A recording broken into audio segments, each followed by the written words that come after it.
She's helping her tribe to realign with wisdom, ancient and new, showing what we all can do.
Shining wisdom's light, teaching soul tribe how to see through the night.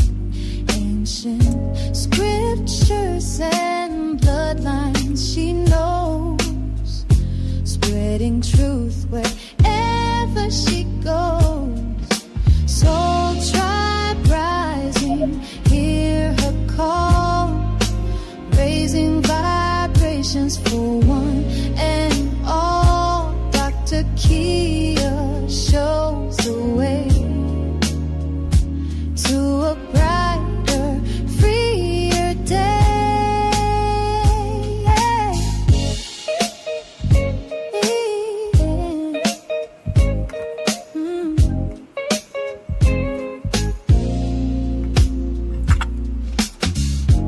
Through her channel, knowledge flows, breaking chains that hold us close, teaching paths to abundance and wealth, guiding others to free themselves. Soul tribe rising, hear her call, raising vibrations for one and all. Dr. Kia shows the way to a brighter, freer day. From currencies to investments divine, she's helping her tribe to realign with wisdom, ancient and new, showing what we all can do.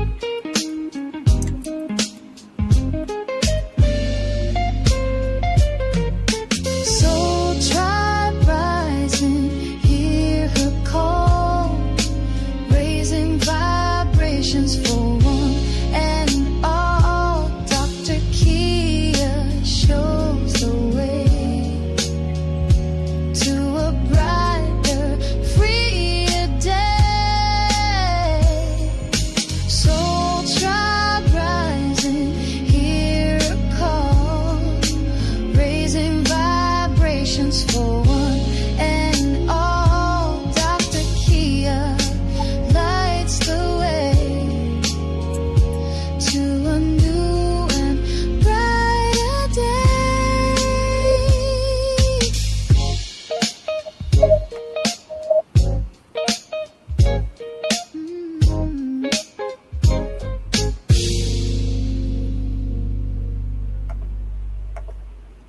All right, Soul Tribe, greetings.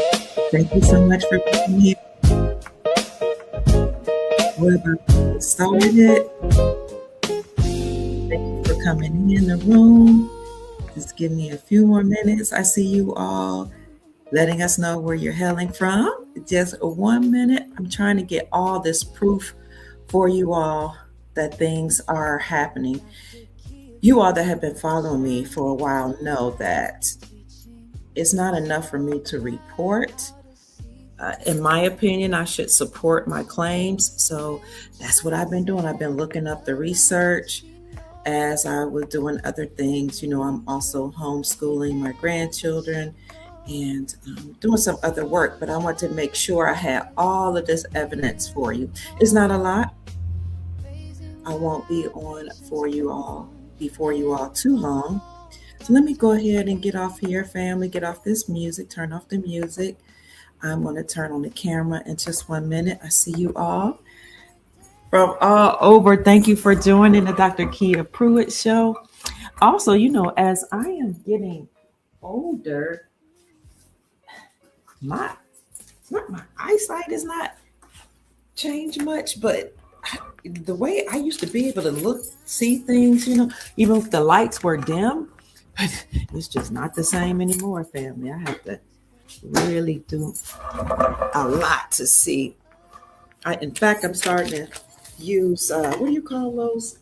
I'm starting to use magnifying glasses. And my grandchildren were like, Granny, you need magnifying glasses? Maybe you need some reading glasses. So come on in the room, family. I'm glad to see everybody. Welcome. So today I wanted to talk about enormous funds being released because under one of my last lives, somebody asked me, would I talk about NESARA? And in fact, they said, I thought Dr. Kia Pruitt said she was going to do something about NESARA. I don't recall saying that because I've done so many videos on the National Economic Security and Reformation Act. Greetings. But your wish is my command. So here I am. Hello, family. Good afternoon, good evening, good night. First, I wanted to address whether or not NESARA is real, the National Economic Security and Reformation Act. I see you, Florida. Is it real? And of course, I would say, yes, it is. And I have proof. I'll provide a little evidence today. I don't want to be on long, but my major purpose for being on is to talk about worldwide prosperity programs and how they are currently in effect and how enormous amounts of wealth are being released. It's just that a lot of people don't know where to go to find it. Please let me know if you can see me. The weather in Duval County is very pleasant. Very pleasant. It was in the 70s today. Thank you for asking. So that's pleasant, especially for February. We do have warm weather in February often, but I know a lot of places are suffering from cold weather. Can you all see me well? I do have this lamp here. It's probably in the way. Greetings, Sister Chloe. Let me see what I can do. Okay, is that better? Please let me know if you can see me. Oh, you do see me. Okay, so I have some notes here, which I'm having a little hard time seeing because it's dim here. And I am getting ready to go somewhere, so I probably won't be before you long. So keep checking in the room, coming in the room. Let us know where you are. You can't see me. Great. Grand evening to you too. You're watching from Tallahassee, Florida. Can you hear me as well? So the National Economic Security and Reformation Act is an act that was actually something that the military was very adamant about making sure we had. What happened was the farmers here in America took the United States Incorporated before the world courts. And what they said was that the United States Incorporated and the Federal Reserve central banking system had enacted nefarious activities and nefarious banking practices and unlawful banking practices when it came to dealing with the farmers. So the banking system would tell the farmers if they wanted to continue to grow food for us and herd cattle for us in order to feed us, then they had to sow certain seeds that were poisonous. They had to feed the animals foods that's not natural for them. For example, cows aren't supposed to eat corn necessarily. They graze on grass, but they were forced to enact certain practices that were not healthy. So when the farmers took the United States Incorporated and the Federal Reserve Central Banking System to court, they actually won their claims. And that it was at a cost because some of them lost their lives. They had to pay a lot of their money to the attorneys. Some of the attorneys lost their lives, that the attorneys that were actually supporting them and representing them. And what's interesting to note is if you dig far enough, you can find these farmers' claims. And I also met a few people that were involved. So this isn't secondhand information. Some of this is first information. So what it was determined in the courts was that not only had the United States Incorporated, enacted nefarious laws or banking practices upon the farmers, but they had done it to we the people in America and people all over the globe. So it was determined then that when we went to the gold standard, that the farmers would be paid out. And not only would the farmers be paid out, but people all across the globe would be compensated for the nefarious banking practices of the United States Incorporated and their Federal Reserve central banking system. So it's interesting to note that around the same time when the farmers were taking United States Incorporated to court, you also had the Moors taking the United States Incorporated to court. You can look that up. You also had, and they took them to the world courts. You had Empress Verdi Asi Gaston L. Turner Bay. Her name is also Empress Verdi Asi Gaston L. Tunica Bay. Tunica is her Washita name. She took the United States Incorporated to court, and she took them to court as the representative or the empress of the Washita people or the Ashita Moors. Please let me know if you can still see me, okay? Because I know this light is.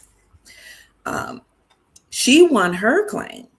And what she said was that the United States did not purchase land from the Washita people or the indigenous, autogenous people also classified as Black. But she said, you all did not buy land from us. There's no such thing as a Louisiana purchase, but there was a Louisiana theft. And she actually won her claim as well. And just like the farmer, she said, I don't want to be paid in fiat dollars. They all said they wanted to be paid in gold. Then you had a claim called something like CMX or CMSX claims, where there were many people that took the United States Incorporated to court because I don't remember something about how the United States Federal Reserve had promised some people treasury bonds or treasury notes or something, and they never received them. So they also took the United States Incorporated to court. I'll have to dig into that further. So there were a lot of people between the 80s and the 90s that were taking the United States Incorporated to court and the Federal Reserve central banking system. I did a short podcast about people taking the United States Incorporated to court, and I actually showed and proved that it was the world courts and not just some, not just Supreme Courts. And all of these people won their claims. And since they said they wanted to be paid out in gold, it was determined that all of these court cases would in fact be paid out in gold. Now, Empress Verdiasi Gaston L. Turner Bay won her claim in the amount of $85 quadrillion. You can find her on YouTube talking about her claims. She also wrote a book that talked about the mound builders, and she calls us the ancient ones. When I say us, I mean the indigenous, autogenous, copper-colored races discovered here by the Europeans when they came here, erroneously called Black African Americans. By the way, the last African American to live on this planet would actually just transitioned. That would be Reverend Jesse Jackson. He just transitioned, interestingly enough, right after the Epstein files were done. So he was the one allegedly that coined the phrase African American, and some people say that he actually held the patent to that phrase. They said that as an agent, we know he was an FBI or CIA agent of the deep state or the United States Incorporated, he was given that task to come up with a new classification for Black people, colored people, Negroids, indigenous, autogenous, American Indians. And he came up with the term African American. And that was just to further confuse people that were the indigenous people here and make them think that they came from Africa, because you can't really be from Africa and America. And so you all know the story, how we didn't come from Africa. We were already here. You can read books. You can read Christopher Columbus's account. You can read They Came Before Columbus by Ivan Van Sertima. And there are many other books that talk about that. So when Empress Verdiasi Gaston L. Turner Bay won her claim, she was told again that when the United States Incorporated would be dismantled and we will return to the gold standard, all the people that were listed in that claim or part of that claim would be compensated. Would it be just money, $85 quadrillion? I'm not sure, because I don't know all the details of that claim, but I do know that we have collaborated with other chiefs, and Chief Warhorse, Chief Rod Hayes, and they said that when the deep state has been taken down, the United States is taken down, we will all get a letter, whether you're an American Indian or called Black, colored, Negroid, African American, or any other people. Here on the land, you'll get a letter stating who your ancestors are, which land you owned, which property you own, and all that will be returned back to you. Now, they do have that information. They collected it through the Census Bureau. Incidentally, the Census Bureau are the ones who are responsible for changing the classification of autogenous American Indians. When you look at your great grandparents, and you can be brown, you can be Caucasian, it doesn't matter. A lot of people on these lands here in the Americas actually have a Native American or so-called Native American, indigenous, autogenous American blood. But for those copper-colored races that were discovered by Europeans, you need to know that the 1828 Webster's definition for American is the copper-colored races discovered here by Christopher Columbus, but now applied to Europeans. And there are other definitions that precede 1828 Webster's definition. Additionally, you should know that once the Census Bureau, Walter Plecker was one of the ones that you can look him up, was important for doing this or known for doing this. Once they were given the mandate to change the classification of the autogenous copper-colored races here, they changed the classification from Indian or American Indian to colored, then to Negro, and then to Black, and then to African American. When you look up the classification of African American, that really is about classifying meats and produce. So that's the way they perceive the Black people or Black races or copper-colored races here, unfortunately. So Jesse Jackson, who came up with that terminology, African American, is known for the civil rights movement, representing people, and continuing on that terminology, African American, Black. But as we know, Black, when you look at the definition and you look at the books and the law dictionaries called Black Laws Dictionary, which our court system here utilizes, Black means you have no standing in law. Some say Black means dead, but it means you have no legal standing. So this is why people that are African, classified as African American, call themselves Black, because that was a part of the rhetoric and that was a part of the programming to get people to call themselves something other than their tribal lineage. So she won her claim, Empress Verdiasi Gossanel Turner Bay. I would encourage you to look her up, research her. She did transition. Look up her book called The Ancient Ones, research her books, Mound Builders, et cetera, et cetera. But the farmers who are the backbone of this nation, regardless of what your ethnicity is, are very, very important in terms of the implementation of Nasara. The farmers should be applauded. They should be thanked. Again, they gave their lives to ensure that this would happen, that we would have compensation for what the deep state cabal, which is currently being dismantled, has done to us here in America and all across the globe. So the global version is called the Global Economic Security and Reformation Act. Thank you to the person who asked me to go over this again. I appreciate this. Let's see. So if you are interested in looking at a very short video on it, then you can go to my YouTube channel, the main page, and you can look up, just type in Nasara and you will see the videos. So let's look at some of the benefits or tenets of the National Economic Security Reformation Act. First of all, the act is supposed to zero out all credit cards, mortgages, and other bank debt due to illegal banking and government activities. So some people will ask me, is this happening now? I would say some people have reported actually that they've had their credit cards zeroed out. They've had their mortgages to be paid off. And some people have even shown paperwork. I know a gentleman from Cleveland, Ohio, where I'm from, he sent me paperwork. There have been times when people have announced this underneath my videos, and I've shared that information with you all as well. So why are they going to zero out all credit card debt and zero out mortgages and bank debt? Well, first of all, because they weren't supposed to have us to take out bank loans. We are creditors. We are not debtors. We are the creditors.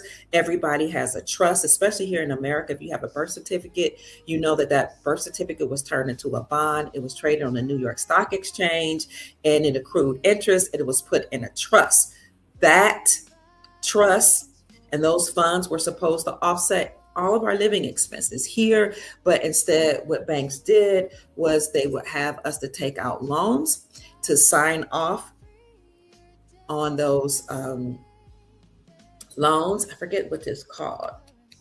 Master promissory notes. That was actually that even if you have a student loan, when you sign a master promissory loan, that accessed your trust and they gave them the power of attorney to pay your student loans, to pay off any of your living expenses. But they didn't do that only. They paid themselves, and then they forced us, if we took out loans for any of these, or we got credit cards, they forced us to pay them with interest. Well, unbeknownst to some people, paying interest is unlawful and unconstitutional. So these are nefarious banking practices to, number one, access the trust, especially unbeknownst to you, and then secondly, force you to pay them a second time, and then to pay interest. Again, paying interest is against the Constitution. That's called usury. Usury or paying interest is against the Constitution, and it's against the Bible if you are a Christian. Let me know if you want to look at these tenets with me, or if you just want me to go, over them one by one.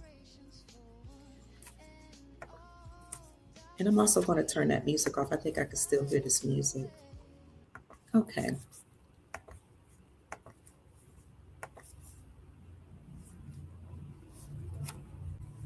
Greetings to you too. Yes, even your renting supposed to be paid off. How will the homeless get letters? You know, they will be, everybody will know how to access it, whether or not you get a letter, receive a letter, or where to go to get this information. Just like people figured out a way to get their stimulus check during the global shutdown. There were a lot of people who were homeless that got access to the stimulus check because they were afforded the information to know where to go in order to get the money.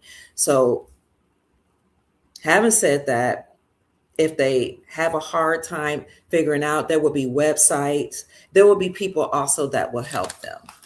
Okay. So number one, again, was to zero out all credit card debt, bank debt, mortgages, and bank loans. Secondly, is to abolish income taxes. And we're going to get to the enormous wealth in a few minutes, but to abolish income taxes was the second tenet. And you all have heard President Trump say that he's going to get rid of the IRS and implement the ERS. Or get rid of the Internal Revenue Services and implement the External Revenue Services. So that's on a large scale what he's going to do. And what he has done is put taxes or tariffs on other nations that do business with us. Why is he doing that? Because that's what all nations do. Most nations have historically, if not all, taxed each other for doing business. So if you import a good into a country, then they will put a tax on it. And that's the way the country makes money.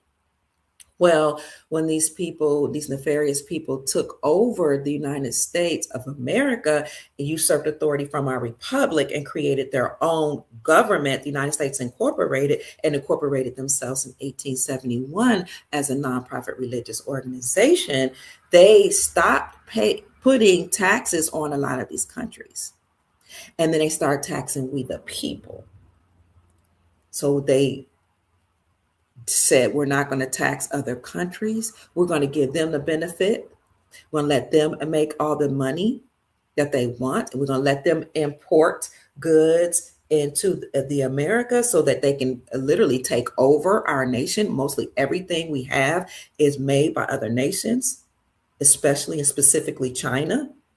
Even our food has been flown in from other countries.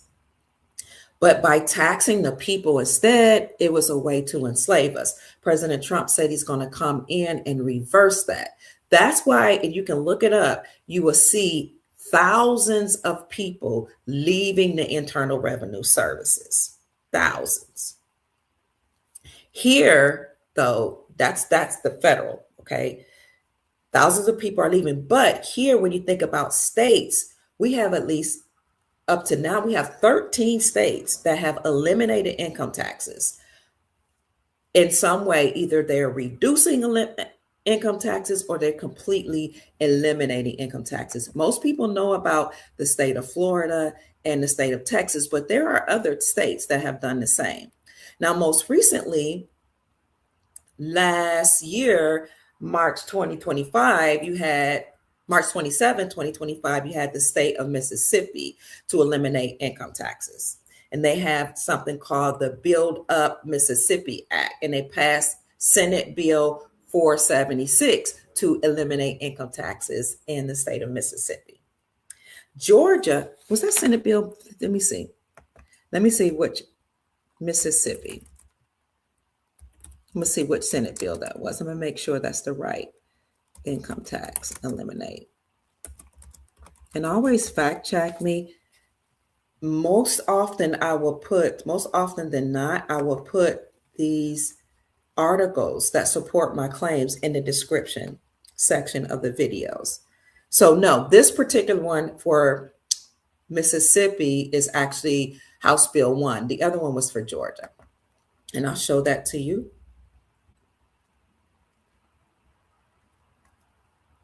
Thank you so much. The Herbal says, even people in prison received their stimulus payments. Trust, everybody will be privy to the information. So let me show you Mississippi.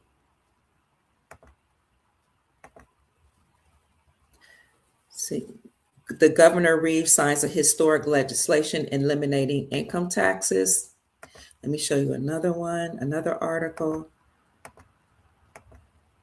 Because people question whether the legitimacy of the National Economic Security and Reformation Act, and in my opinion, they have every right to question the legitimacy if they haven't seen it or most people aren't talking about it. How will they know it's true? Governor Reeves signed the historic legislation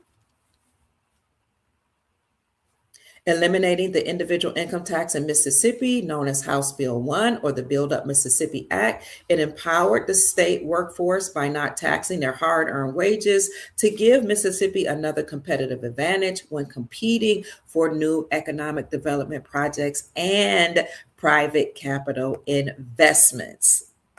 So I said there were 13 states. Mississippi was the last to do so last year. Georgia currently is doing the same.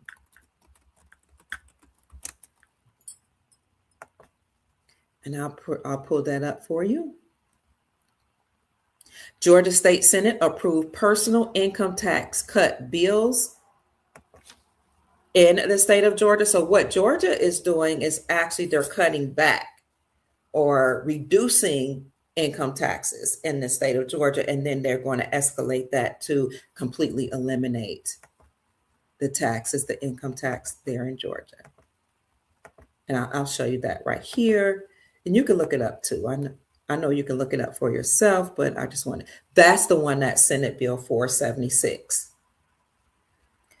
They exempt the first $50,000 of taxable net income for individual filers and $100,000 for joint filers, providing significant upfront relief for Georgia taxpayers. I also want you to look up how at least 13 states have done that in America, eliminate state taxes, income taxes. What is the third component of the National Economic Security and Reformation Act? Oh, we already, okay, that is to abolish the IRS completely and only have a 14% flat rate non-essential tax on new ticket items, large new ticket items. And I'll let you see that right here. This is under my Nassara video, National Economic Security and Reformation Act, that I did on January the 20th, 2026. Abolishes income tax. This is why a few years ago, after COVID, the IRS actually told people don't pay their taxes. I don't know if you all remember that, because I did report on that when it happened. And then last year, there were some articles to come out that said the IRS says don't pay taxes. But if you know the law, you know that paying taxes is actually a voluntary act. It's not mandate, is not a law. It's something that the United States Incorporated put on the people to further enslave us. The fourth tenet is that they would increase benefits to senior citizens. Before I go into that, let me see how many people have left the IRS.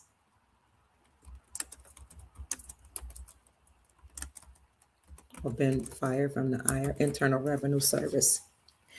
Another thing we do know that happened or occurred under President Trump's first administration is that he took the duties of the Internal Revenue Services and he placed them underneath the U.S. Treasury Department. He took the duties. Anything dealing with money is supposed to be dealt with by the United States Treasury Department, according to our republic, our lawful government.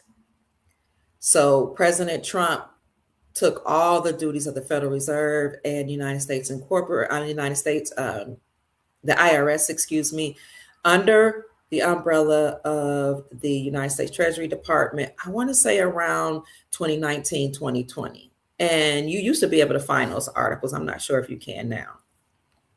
But recently, the IRS workforce has shrunk 25% since President Trump took office. And that was the last data. As of June.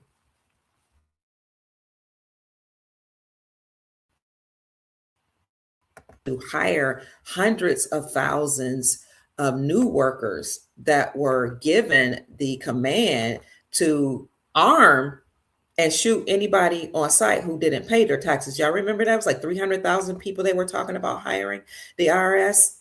But when Trump came back, he rejected that. Here's an article that was published last year, July 22nd, 2025, that said the Internal Revenue Service workforce had shrunk 25% since Trump took office. The IRS workforce has been slashed from approximately 103,000 employees in January when Trump took it on. They say second term. We know it's his third term. They shrunk from 103,000 to 77,000 in May. But we know there's been more. How do we know that more people, I'll put that in the chat for you, have left?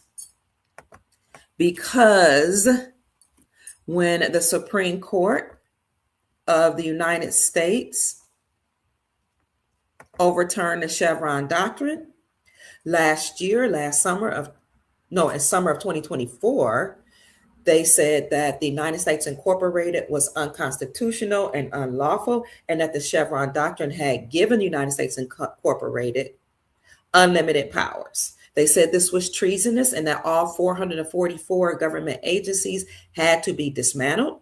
This is why President Trump and Elon Musk created the Department of Government Efficiency. You all know that as of date, at least 300,000 workers, government workers, left. They were either given early retirement, or they resigned, or they got fired. That's documented.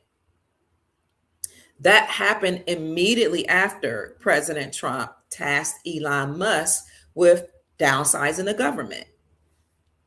Now, the perfect time to do that was during the government shutdown. So President Trump created the Department of Government Efficiency after the Supreme Court of the United States overturned the Chevron doctrine. That's very important, because the United States Incorporated, again, they're bloodline families. They have nothing to do with us. Some of them are not human. They're human hybrids. We know, we've seen some people glitch. We know that some of them are reptilians, extraterrestrial, whatever you call them. We know that some of them are human hybrids, but they incorporated themselves as a government, and they have their own constitution called the Constitution of the United States Incorporated. They have their own banking system, which is called the Federal Reserve Central Banking System. They are not the republic. Our lawful government is the republic for our country, and we have a constitution for our republic. Constitution of the United States Incorporated, nefarious. Constitution for the lawful republic, lawful.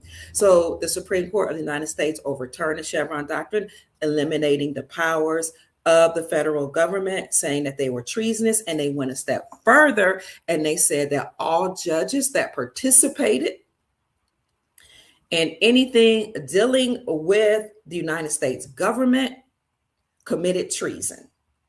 And all judges that knew of a judge that went along with the shenanigans and didn't report it to the president committed misprision of treason. This is one of the reasons why many thousands of judges walked out of the Department of Justice. This is why judges are being arrested. This is why many judges and attorneys have been served notice. They have been served notice to vacate. This isn't the first time this has happened. It's not just the Supreme Court of the United States that overturned the Chevron doctrine in 2024 that is the precedent.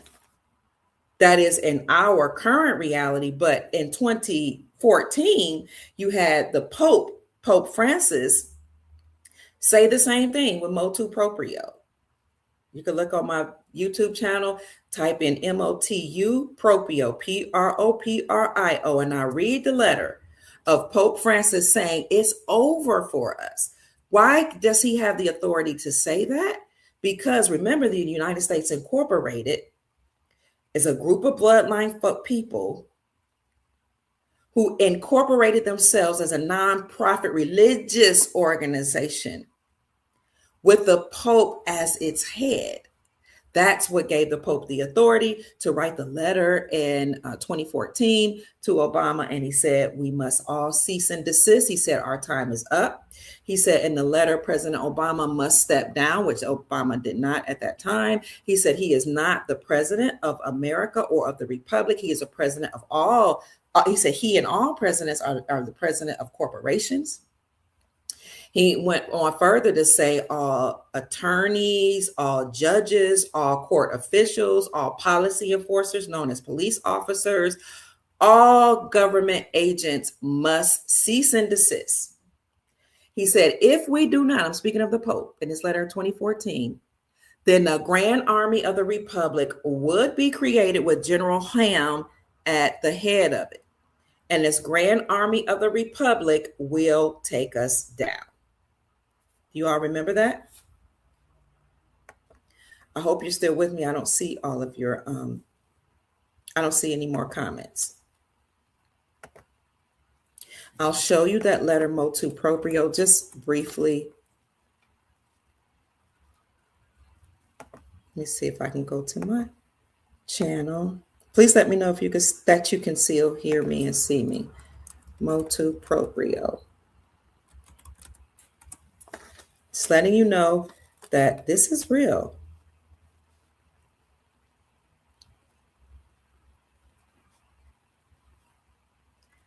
I have several videos on it, but I'm going to go on one of them and see if my letter is underneath this particular one.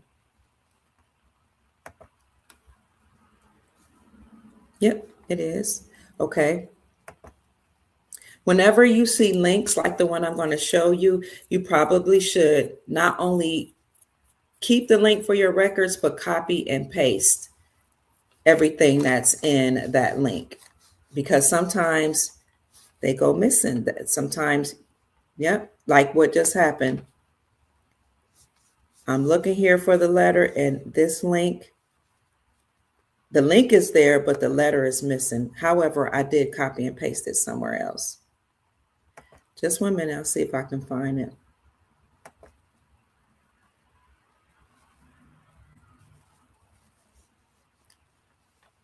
Okay. So I had to go to a third link.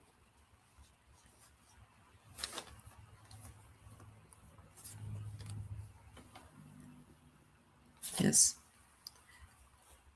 I can put this. Can you all hear me? I sound wonderful and I look lovely. Thank you. Yes, that's the claim I was thinking of. CMKX Diamonds. Thank you so much. Thank you. Thank you. So let's go. Let me show you this. I really don't want to keep you on long, but I do want to support my claims.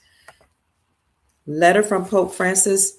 I do have the official letter. This is somebody else's letter. This is the letter, but somebody else copied and pasted.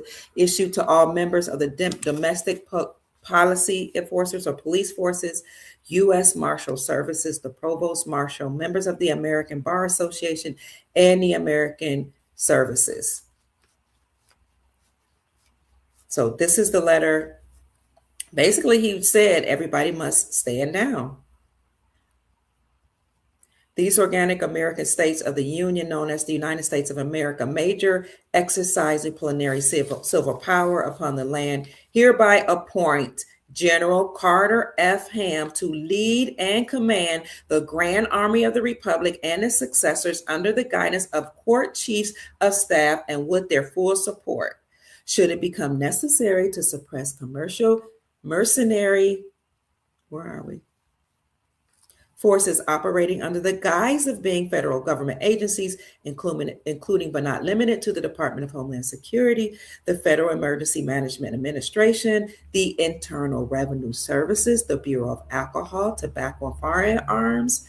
General Ham shall assume immediate command and control of all armed forces and services owed to the United States of America, major stationed in North America, and should join them under his command as the Grand Army of the Republic. All forces of air, land, and sea are to be employed.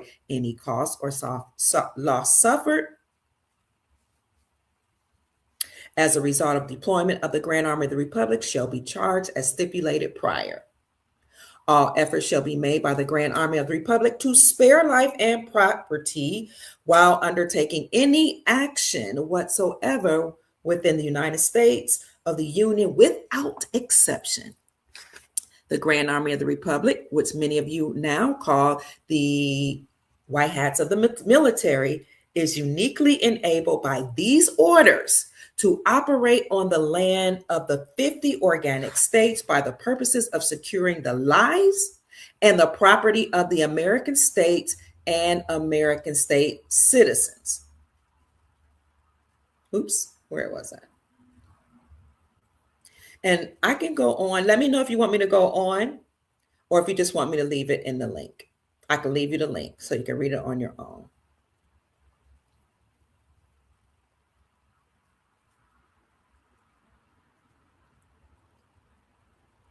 Where am I?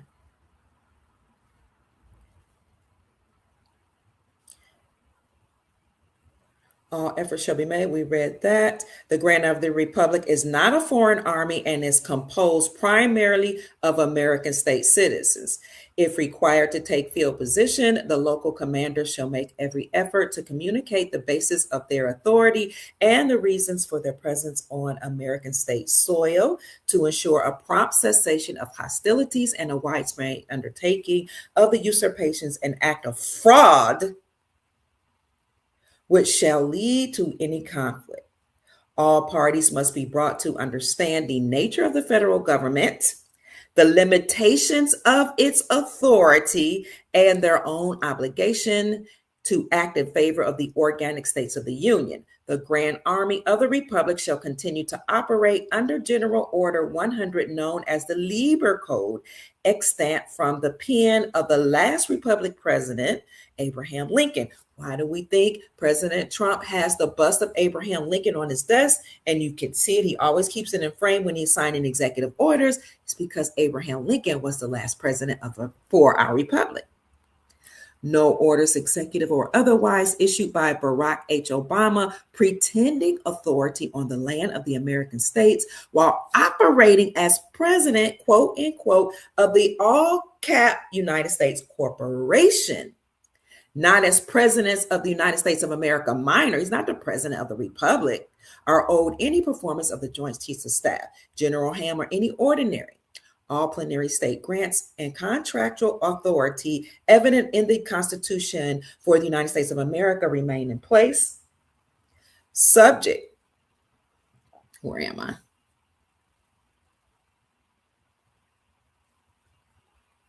Subject to good faith performance of the accompanying obligations and treaties.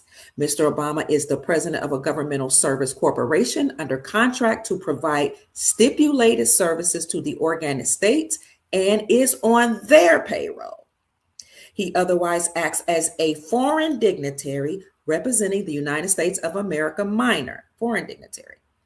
In neither of these capacities is he allowed any granted authority to impose upon American state citizens, endanger American state property, or command mercenary forces on American state soil.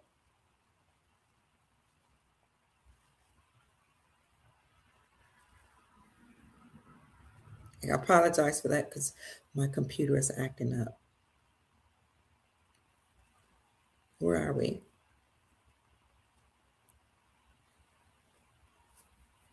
We require, however veiled as federal civil service agencies. Yes. In neither of these capacities is President Obama allow any granted authority to impose upon American state citizens, endanger American state property, or command mercenary forces on American state soil, however veiled as federal civilian service agencies. We require the Joint Chiefs of Staff. Where am I? I apologize for this. and General Ham to commence measures to disarm federal civilian agency personnel and to seize control of the vast stockpiles of arms which have been improperly amassed by the Department of Homeland Security, FEMA, and other agencies employed by the United States. The only federal agency allowed free egress on the land of the American states is the United States Marshal Services, and then only when their personnel are engaged in their duty to protect the United States, male and sworn as constitutional officers. All other federal agencies' personnel are limited to unarmed service until further notice. Therefore, we direct the Joint Chiefs of Staff to communicate these first two general civil orders directly to Mr. Obama. The members of the United States Congress, the administrators of all federal agencies, the members of the Supreme Court, and those acting as governors to compel their rapid understanding and cooperation. If you look at the last video I just did, go to my YouTube channel in the video section, and you will see that all these court agents known here, they were served.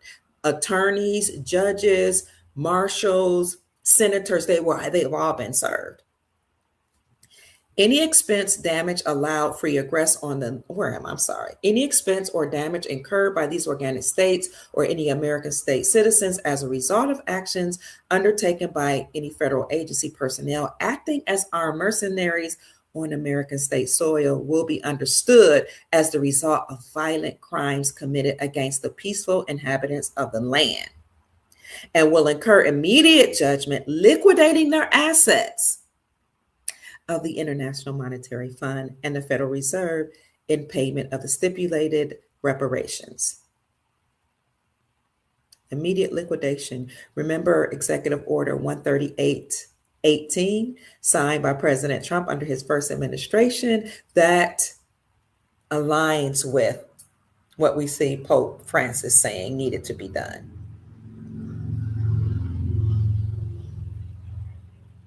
Let's see. Let me see if you all want me to continue reading or if I should just send you the link. Yes, they have to go. Oh, keep going? Okay.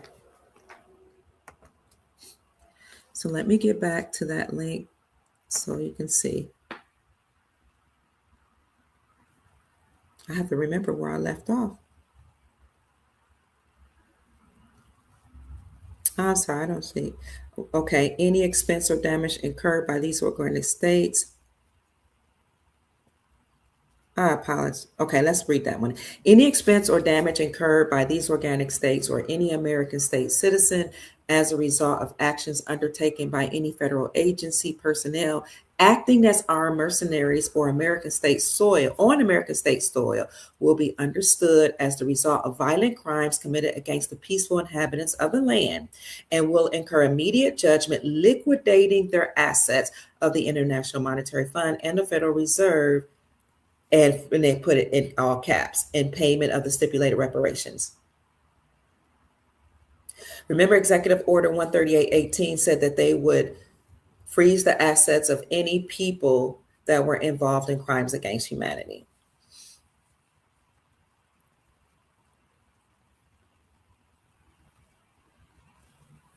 I apologize, my computer keeps moving things out of place. Okay, here we are. Such crimes shall also be considered contract default, increasing the public debt subject to bounty. Any and all corporate officers of the all caps United States or any successor organizations inheriting federal service contracts who support, condone, or promote such crimes against the American states or against American citizens. Oh, this bothers me so much. I apologize. Please forgive me. My computer. Okay. Any or all corporate officers of the United States or successor organization inheriting federal service contracts who support, condone, or promote such crimes against the American states or American state citizens shall be subject to arrest and prosecution for commercial and violent crimes. All foreign officials operating as elected or appointed officials of the United States of America minor who support, condone, or promote such crimes against the American states. Look at my computer. Or against the American citizens shall be subject to arrest, confiscation of their assets, and deportation to Puerto Rico, Guam, or such other states as may be willing to receive them. So, anybody that committed any crimes or commercial crimes, violent crimes against us, any foreign officials operating or pretending to be elected officials or appointed officials of the United States of America minor, the Republic, our country, who support, condone, or promote any crimes against the American states or against American state citizens, because you have sovereigns and then you have citizens. Those people are subject to arrest, confiscation of their assets, and deportation. So for people that are upset about deportation, even the Pope said this would happen in 2014 when he sent this letter to President Obama. Such foreign officials include members of the American and British Bar Association, who were licensed to act as privateers against the interests of the American states and the American state citizens from 1845 to 2013 in flagrant breach of trust. All such licenses are now extinguished. Should have been extinguished around 2013. The letter was submitted in 2014. Their time is up. It's been up. Such foreign officials include members of the American and British Bar Association who were licensed to act as privateers against interests of the American states and the American state citizens from 1845 to 2013 in flagrant breach of trust. They are in flagrant. All such licenses are now extinguished. What gives him the authority to do that? Remember, he is over the United States Incorporated that incorporated themselves as a nonprofit religious organization. Members of the Bar Association are required to cease and desist assaults against the American states. Oh, look, I didn't even touch this. Don't worry. Stay encouraged. I'm gonna see here. Such a foreign officials, including members of the American and British Bar Association who were licensed to act as privateers against the interests of the American states and the American state citizens from 1845 to 2013 in flagrant breach of trust. All licenses are now extinguished. Members of the Bar Association are required to cease and desist assaults against the American state and American state citizens and shall be subject to arrest, confiscation, and deportation otherwise. So I know that some people don't understand that a lot of people that President Trump was speaking against were operating in a capacity that's unlawful. And I'll just keep it there. I'm not going to go into it anymore. Insomuch as corporate officers operating in the United States of America Incorporated and the all caps United States have contrived under conditions of fraud and semantic deceit to revenue the estates of the American states and living American state citizens. Oh God, this is bothering me. I'm sorry about that. I'm about to read that all over because my computer is just glitching. Insomuch as corporate officers operating the United States of America Incorporated and the United States have contrived under conditions of fraud and semantic deceit to revenue in the estates of the American states and living American state citizens to the foreign jurisdiction of the American States of America minor. They are found guilty of capital crimes, including acts of fraud and treason, committed between 1933 and 1945, and are condemned posthumously, insomuch as elected officials operating the United States of America minor have similarly committed war crimes against the United States and their peaceful inhabitants during the same time period, they stand condemned posthumously. No enforcement upon any American state or American state citizen is owed as a result of any act of any Congress, quote unquote, operating as the sovereign government, pretending to be the sovereign government of the United States of America minor, nor as the board of directors of trustees. See, I didn't even touch it. Sorry about that.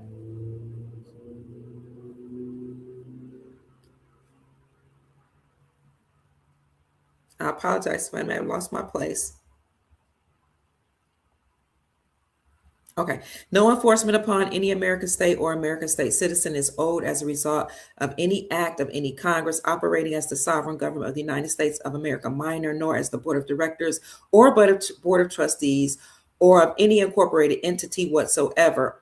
All those estates and all caps estates erroneously believed to represent the American state and the American state citizens, and which were conveyed by fraud.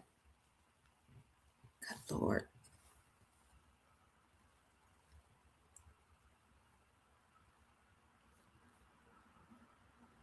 Where were we? All those states and estates erroneously believed to represent the American states and the American state citizens, and which were conveyed by fraud and legal deceit to the United States of America minor, and more recently to the city-state of the United States, are revenued without exception to the geographically defined American states and the American state citizens, where they shall remain in perpetuity as assets belonging to the rightful and lawful beneficiaries.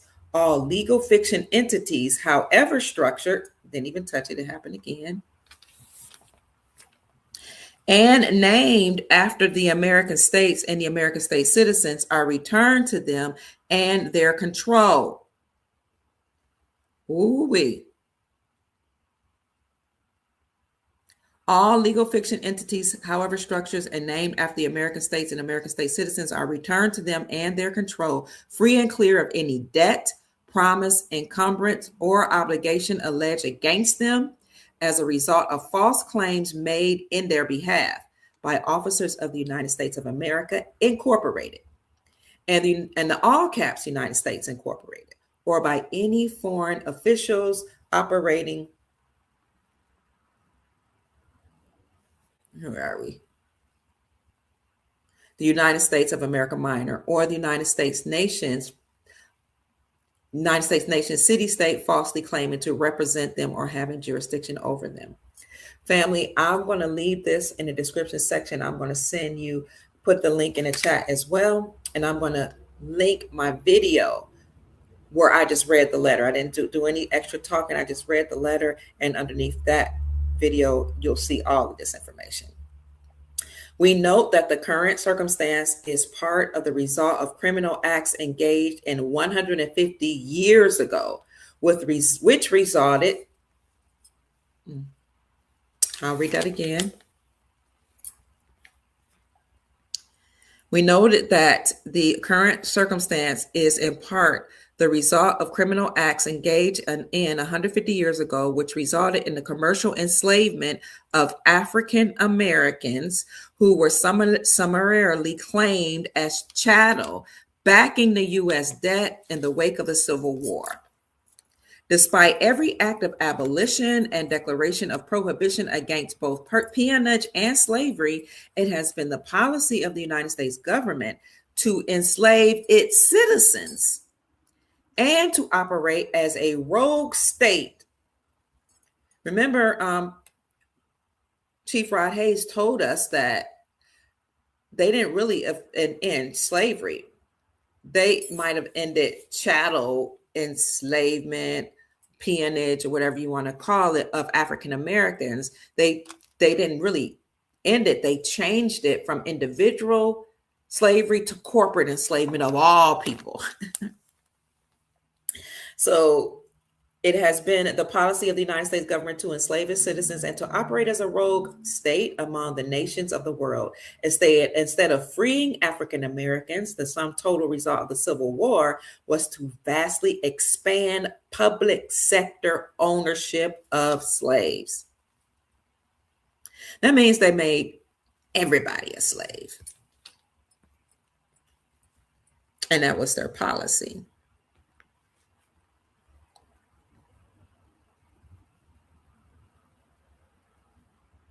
This gave rise to the outrageous and improper claims that have been made against the American states and the American state citizens that we're dealing with today. It is uniquely fitting that the Grand Army of the Republic is recalled to settle this circumstance in favor of the people. Here are different attachments,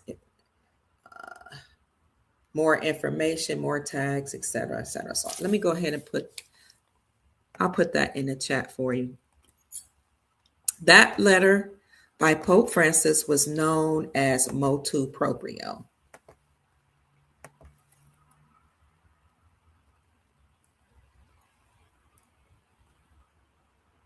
Here it is. That's one. And let me go ahead and put my video, the link to my video in the chat as well. Thank you for being here, family.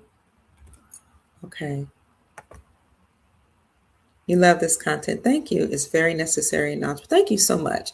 If you're looking for the video on my channel, this is what it looks like.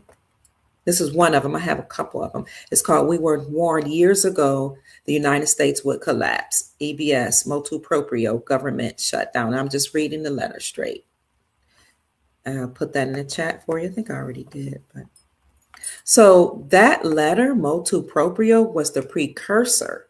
That came out in 2014 when Obama was the president. It was the precursor to what happened 10 years later. They never stood down. They never desisted. They never ceased and desist. Okay. 10 years later, the Supreme Court of the United States overturned the Chevron doctrine, stating that they had to eliminate the federal government and all their agencies. We did some digging and we discovered that there are 444 government agencies. Why do you need 444 agencies controlling your life?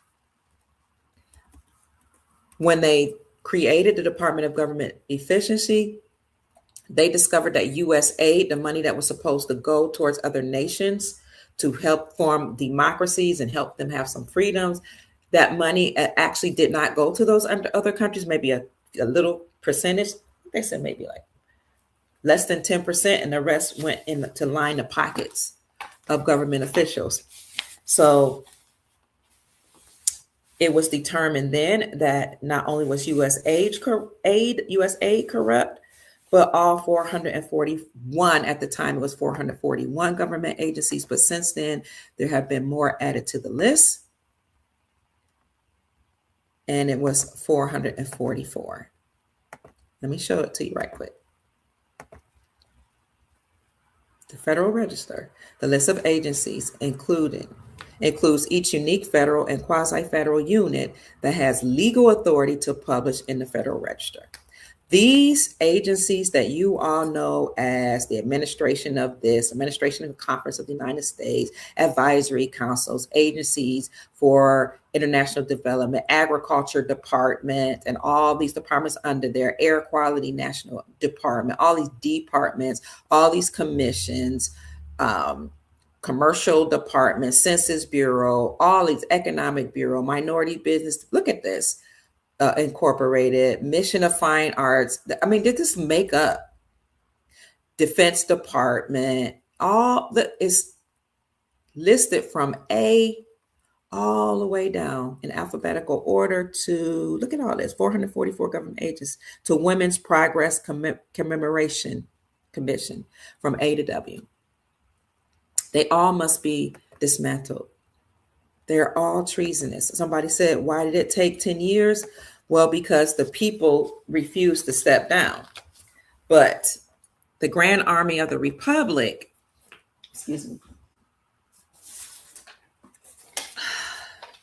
tapped on the shoulders of President Trump and encouraged him to be the commander-in-chief of the military. to take down the deep state. That's who they chose for whatever reason, maybe because he was a businessman. I don't know. But now we do see action happening. We see the shrinking of the government. We see judges fleeing. We see judges being arrested. You can look it up. We see people dying. You see resignation.info that shows thousands, tens of thousands of people that were either forced to resign, retire, or somehow came up missing. They're unalive. So I wanted to read that. Well, I chose to read that letter to you because I needed for you to see that this is real. Pope Francis, who was the head of the corporation, knew their time was up. And he said, if we don't stand down, the army would be formed to force us to stand down. We are currently under military operation. I've shown you all the book that shows that and proves that. It's a big book about that thick. Okay, so where were we with Miss Sarah? Just showing you that all of this is real. Number 4, the fourth component, we went over that this is the National Economic Security Reformation Act was created once the farmers took the United States Incorporated in the Federal Reserve Central Banking System to courts and they won their claims. We went over how the part of that was to zero out all credit card, the first tenant mortgages and other bank debt or so-called loans due to illegal banking practices and government activities. We went over how this is. And Nassar would abolish income taxes. You all have seen that thousands of people have stood down. You know that the Internal Revenue Service's duties have been put under the umbrella of the United States Treasury Department. This is proof. You've heard President Trump say he's abolishing income taxes. You can look up states abolish income tax. And I told you about the last two, Mississippi and Georgia, and I showed you the acts. They abolish income taxes. Why are states doing this? So President Trump is abolishing the Internal Revenue Service, which is supposed to be federal, but states under our republic are actually their own country. They have their own laws. They have sovereignty. So this is why states are making movements to eliminate income taxes, to reject central bank digital currencies. You can look that up. States have rejected CBDCs. The Supreme Court of the United States, when they overturned the Chevron doctrine and said that they were eliminating the powers of the United States Incorporated. Also, after that, came forth talking about the Supreme Court of the United States and said that state-sponsored banks can operate independently from the Federal Reserve Central Banking System, have their own charter, and issue out their own gold-backed currencies. Please don't take my word for it. Please look it up for yourself.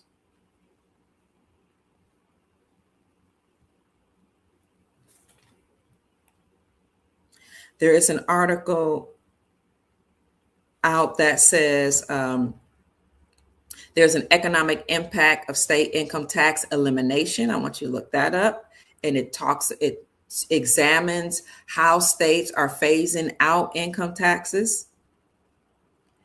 Then there's an article on AP News that says Mississippi and Kentucky aim to end personal income tax. And there's just many articles to support my claim. I'll share that screen with you.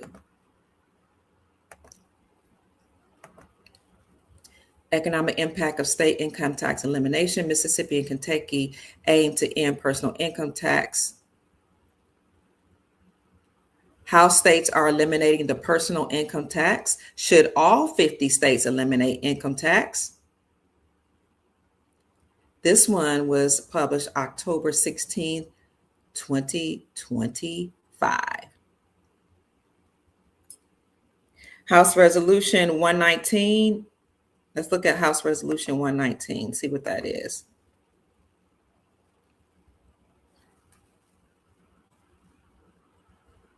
Introduced by Representative Carter and Earl L. Buddy in Georgia. That was Georgia. Okay.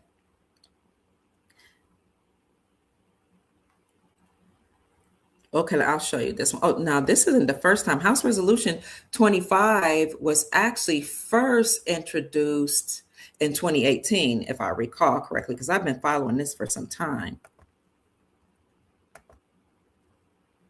Here you go. I'm going to show you right here.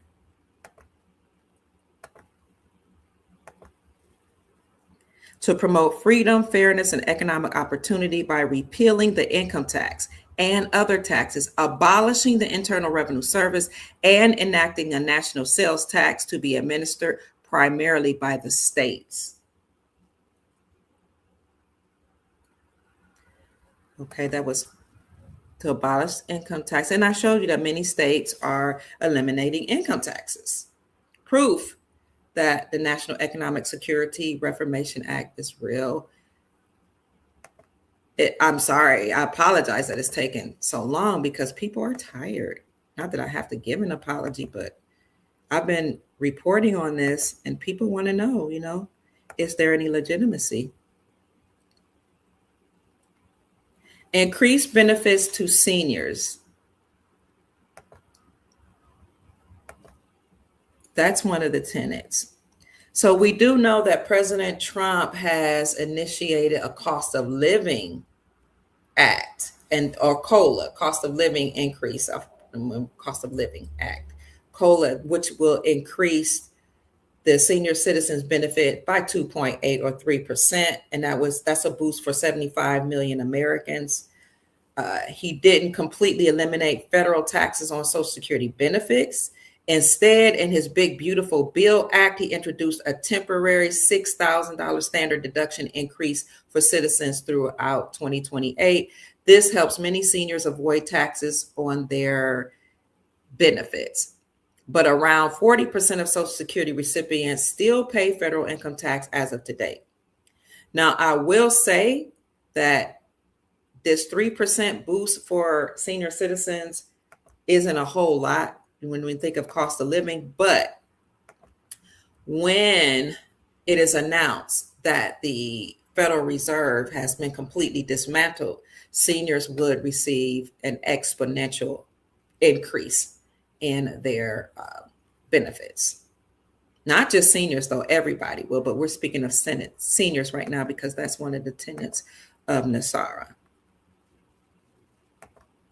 And I'll have to see where I was. Let me know your thoughts so far, family. Oh, I didn't give you the 444 government agencies that must be dismantled. Here you go. There you go. Okay. Number 5, returns constitutional law to all courts and legal matters. Here you go.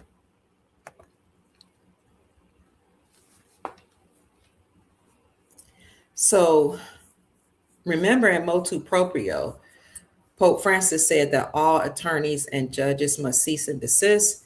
In the video that I did earlier today, I show you that attorneys and judges were served. You all also know that how many people, 8,000 judges walked out of the Department of Justice, 8,000 judges, attorneys, and court workers or Department of Justice workers. There's a reason they're walking out or stepping down because it's been discovered that many of them were involved in nefarious activities as it relates to the Epstein situation of molesting children.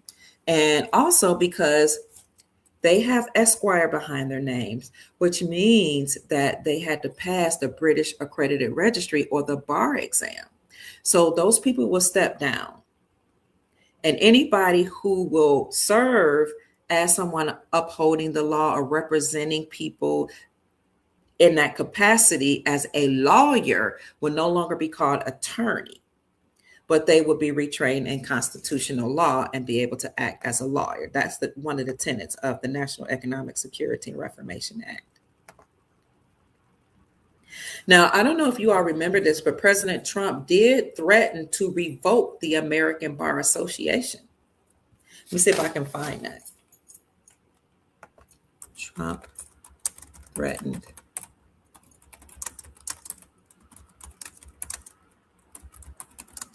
You saw that in motu proprio, Pope Francis did mention the American Bar Association and the British Accredited Registry. The British Bar Association said they all both must cease and desist. President Trump, when he makes a threat, he fulfills his promises. That's one thing he's known for. So if he says that he's threatening to revoke the American Bar Association, then believe me, he's already taken steps to do that.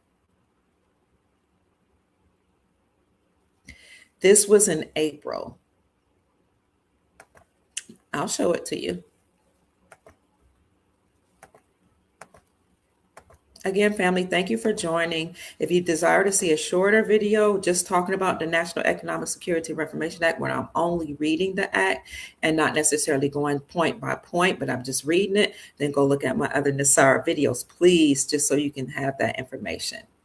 Trump threatens to revoke American Bar Association's law school accreditor status.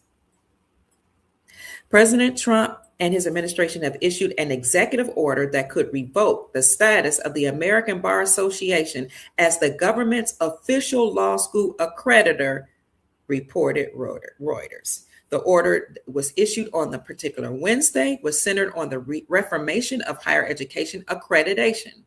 Trump said he had tasked Education Secretary Linda McMahon with evaluating whether the American Bar Association should be suspended or terminated as an accreditor on the grounds of its unlawful diversity, equity, and inclusion requirements. I like the way they do this. They'll say, oh, it's because of diversity, equity, and inclusion, when really it's they have to get rid of the bar, period. The American Bar Association, the British Bar Association, the Credit Association typically has been known for operating in their capacity to support the British Crown and not we the people. And these attorneys are not considered lawyers because they attorn for us. They speak on our behalf. Why? Because under admiralty or maritime law, we are considered dead at sea. We are considered minors, and we're considered lost at sea and dead at sea. And when you are lost or you're a minor, you can only whisper in courts, but you may not represent yourself. You can whisper to your attorney who attorns for you and speaks on your behalf. The ABA's Council of a section of the Legal Education and Admissions to the Bar had paused the enforcement of its diversity rule in February. Nonetheless, the United States Attorney General Pam Bondi has suggested last month, this actually occurred in 2025, that the ABA, American Bar Association, could lose its accreditor status. In a letter, she told the association that she sought the repeal of its law school diversity rule and the suspension of an intended revision. So they're trying to get rid of, or they threaten to get rid of the American Bar Association. Pam Bondi is the Attorney General under the Trump administration. She's also known for stating that if they prosecuted everybody who was involved in the Epstein files, then the whole system would collapse. And as you all know from listening to economist and historian Dex Lattimore on yesterday on our last live, he said this has not only reached the American courts. Let me 1 minute. Excuse me, family. Oh, come on in. My grandbabies. How you doing, baby girl? Good. I think he's gonna put some nails on me because I bought me some nail glue and some nails. Okay, sweetheart. And now the kid is in bed. They're outside. Okay.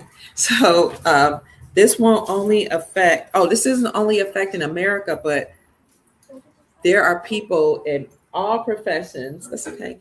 All across the globe that have been involved in harming our children. They're documented in the email, flight log, and telephone logs with being associated with Epstein and harming our children.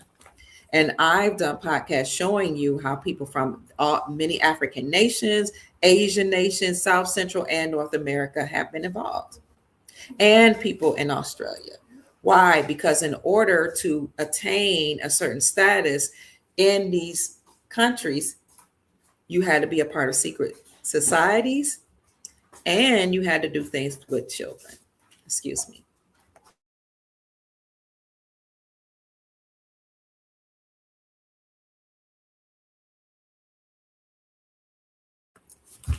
Bye-bye. Kimmy, why does it say I don't know why that's okay. Bye-bye. Have a good evening. Bye-bye. Call me in an hour. Okay, excuse me. Okay, thank you for your patience, family. Yeah, it's deep. It's deep. Somebody said Pam Bondi is on the list. It makes sense. So what's going to happen is a lot of these people, some people have already, that you see before you, have already been taken out, and you have new people, stand-ins, people wearing masks that are operating in the new capacity or new role. So some people might be the original people that are taking down the deep state, and then they will step down, they will be arrested. And then others are actually stand-ins and actors with masks on. Okay. Thank you for letting me know that, though. I appreciate it. What is the next tenet of the National Economic Security and Reformation Act? Return us to constitutional law and all legal or lawful matters. Let's see if I have anything here. Some states have allowed for people to serve as an apprenticeship and then operate as a lawyer instead of passing the bar, the British Accredited Registry. So I told you, states are operating in their sovereign capacity. Now they're like, as long as you've done an apprenticeship for a certain amount of time and you understand and have been trained in constitutional law, you'll be able to serve. What is the next tenet is that it will establish new presidential elections within 120 days after there is a NASARA announcement. Next, they will monitor elections and prevent unlawful election activities of special interest groups. That's number 7. Number 8, the eighth tenet of NASARA is that they will create a new United States Treasury currency that some people are saying is the rainbow currency backed by precious metals. Now, we already know that the Supreme Court of the United States stated in 2024, the summer of 2024, that state-sponsored banks can operate independently from the Federal Reserve central banking system, have their own charter, and issue out their own gold-backed currencies. So that aligns with tenet number 8. Can you all see that this is happening in real time? This is a wonderful and amazing time to be alive. Create new United States Treasury rainbow currency, new United States currency. That means they're going to get rid of the USD, the fiat dollar. This is why BRICS was formed. One of the reasons: Brazil, Russia, India, China, South Africa, to encourage all these countries to stop trading with the United States dollar and use their own gold-backed currencies for trade. You all know I've been through it many times, that what made the United States Incorporated, the leader, have financial and economic hegemony, was that they had an agreement with Saudi Arabia to protect the Saudi kingdom in exchange for their oil, and thereby force all other nations to get oil only from Saudi Arabia using the United States dollar. That also is what made the United States dollar the world reserve currency. Well, once BRICS started to grow, because Vladimir Putin in 2022 cleaned out the underground, exposed the underground military bases and all the nefarious activities that happened in Ukraine. When that happened, Biden, who was the then acting resident or so-called president, put sanctions on Vladimir Putin for the Ukraine war. Putin then said, I don't care that you put sanctions on me. I'm going to stop trading with the United States dollar, and I'm going to use my own Russian ruble for trade. And in 2022, his currency became the strongest performing currency in the world. Then he went to the BRICS conference, which was then comprised of Brazil, Russia, India, China, South Africa. That's what they're known. That's what that stands for. And he told them to use his Russian ruble first, and that's what helped him to become his country's currency be the world reserve currency. And then he inspired them to use their own currency for trade.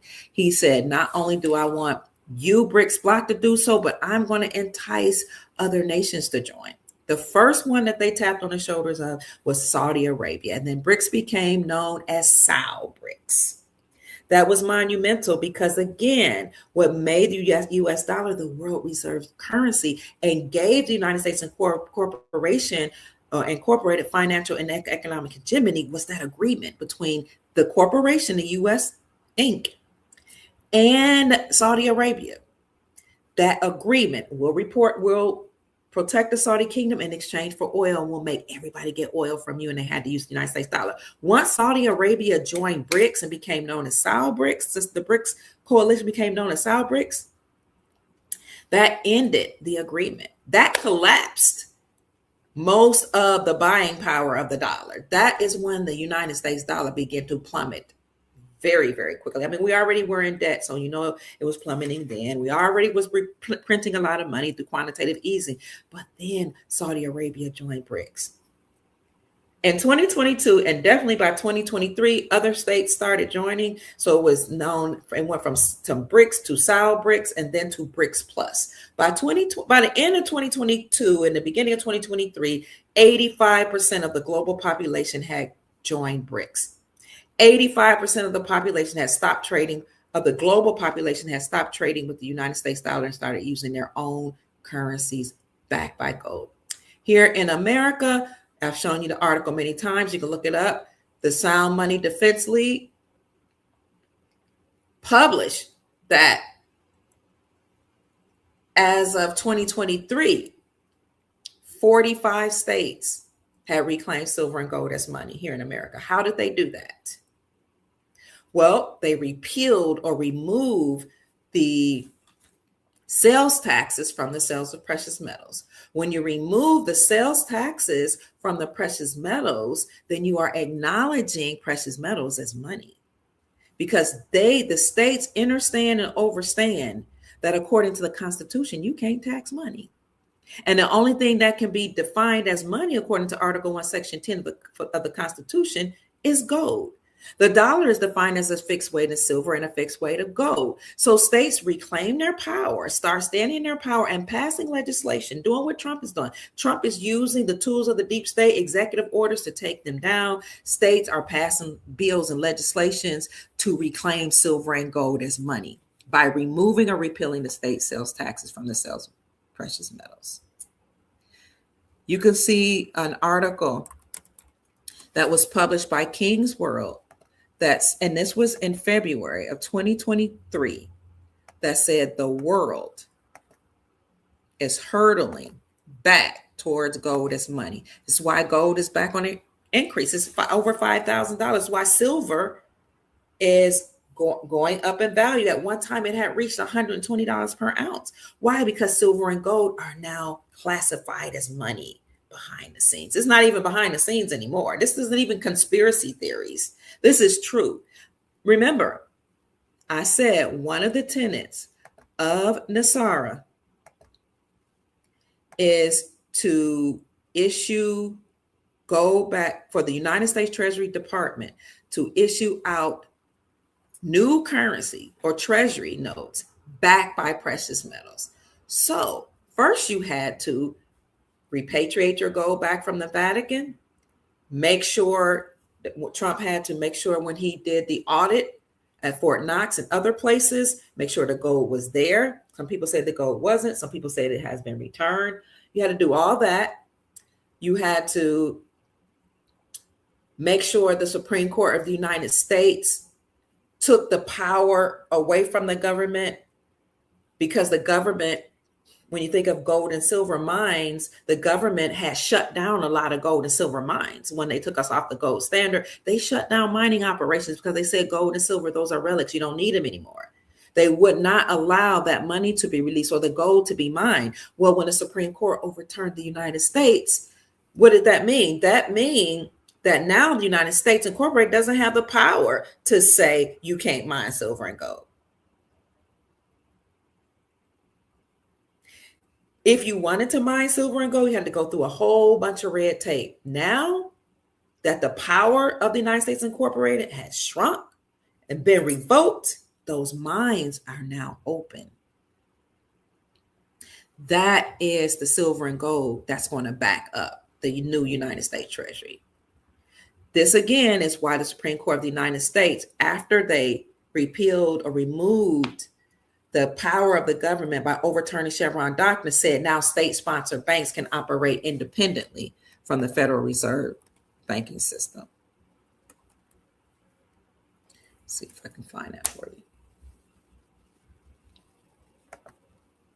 Here you go. I'm going to show you. I'll prove it. Supreme Court ruling. State-sponsored banks can disband from the Federal Reserve System and issue their own currency.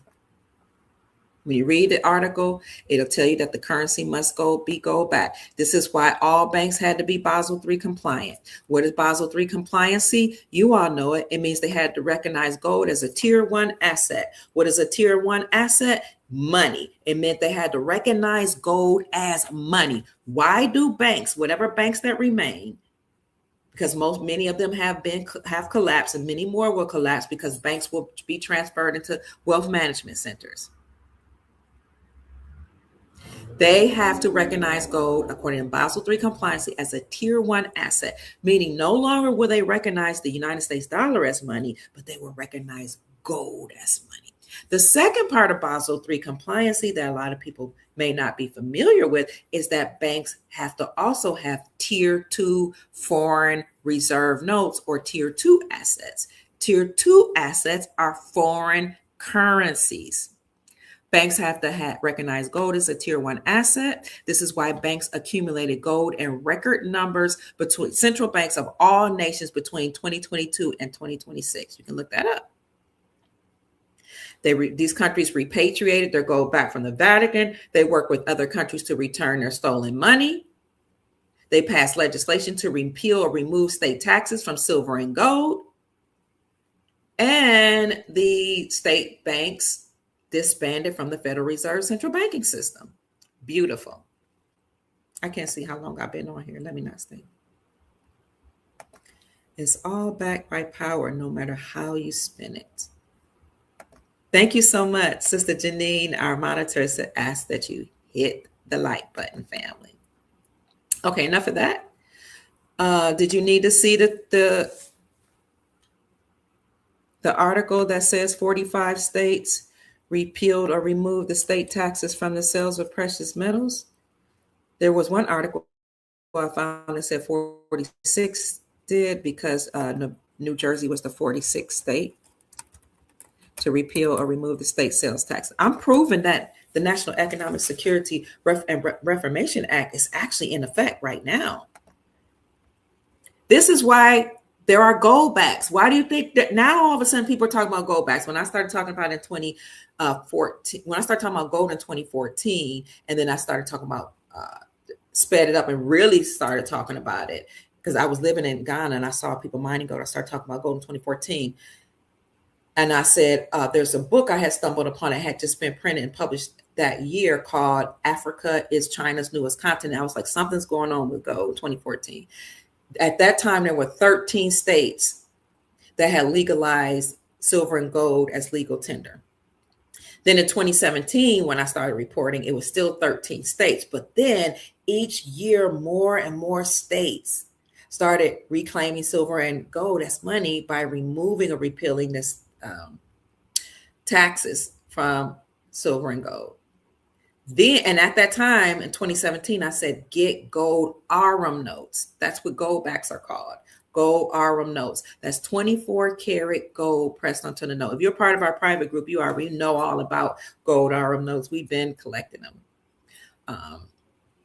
Those gold RM notes can be used right now to purchase local goods and services, to pay any taxes.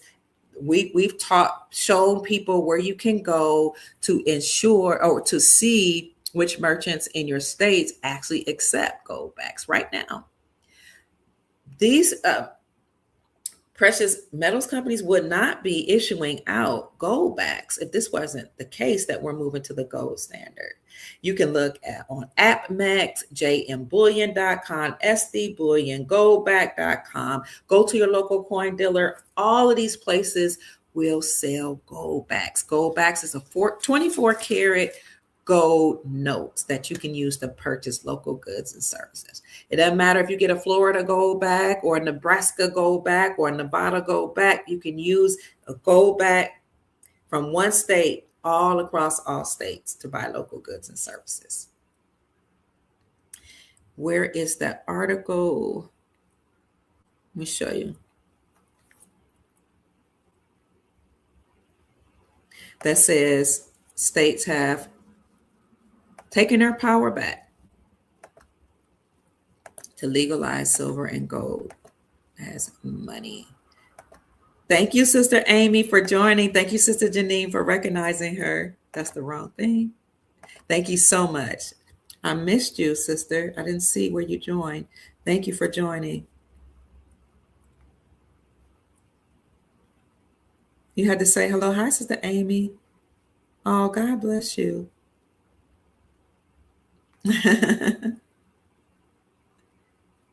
Okay, here you go. I'm trying to look for that.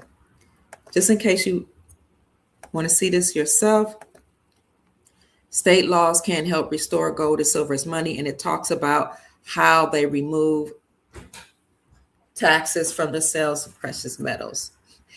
You can go down further and click on your state and see which laws were passed to repeal or remove taxes from precious metals in your state. Whoops. Hey, babe, come on in. Here you go. It's right there. All right. And we'll speed this up so everybody can go back to their scheduled plans. What is the next tenet of the National Economic Security Reformation Act? Again, somebody asked me under my last live that I did with my son to talk about NASARA. So I'm doing that here. I'm going to find that next. Okay.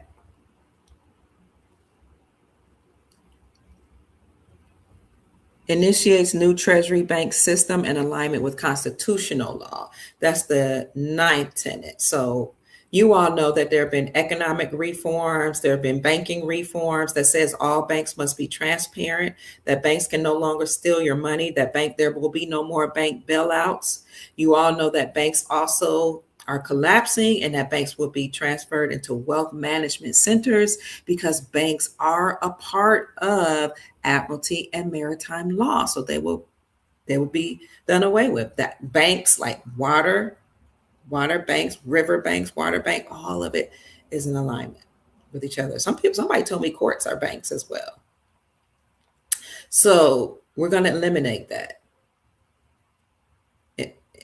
Initiate a whole new Treasury so-called banking system in alignment with constitutional law. I've shown you many articles that said that banks are collapsing and that banks will be turning into wealth management centers, and you can also Google that. Next, the next component is eliminate the Federal Reserve System. This is why the Supreme Court of the United States in the summer of 2024 said that state-sponsored banks can operate independently from the Federal Reserve Central Banking System. They are allowing state-sponsored banks to be sovereign, to issue out their own gold-backed currency, to accumulate gold in record numbers, to back up the currency, to have foreign reserve notes there too, because these wealth management centers are now going to serve you. They're going to teach you how to manage your wealth. They're going to give you a single family office. They're going to help you with investments. Whatever work or help you need, these new wealth management centers are going to help you with, if you desire to have them. This is a part of the new quantum financial system, a sentient system that was given to us by our extraterrestrial friends and family members. They will monitor people's activities and make sure that they're not selling and buying children. This is why Bitcoin is collapsing, because that's what it was used for. And this new system that's in alignment with constitutional law, you'll be able to use gold and silver as money, or the new currency backed by gold and silver, or digital coins, digital assets, which we're already using so-called a digital system now. So you can see that it's happening already, that we have a new system. But that's why all of these banks are collapsing. I won't go into detail because I've done it so many times, but you can look it up and see that banks are collapsing. We had 5 major banks to collapse around 2022, 2023. And if you look up the FDIC, they show you all these banks, many, many banks that have collapsed over the last 5 years. And they're still collapsing. We just had a major bank to collapse in January. Was it a Chicago bank? On that same day, because they're saying we had a financial black swan event. A major bank collapsed. Stocks plummeted. Silver and gold plummeted. Bitcoin plummeted. And it was something else. All in one day. They said that was the financial black swan event.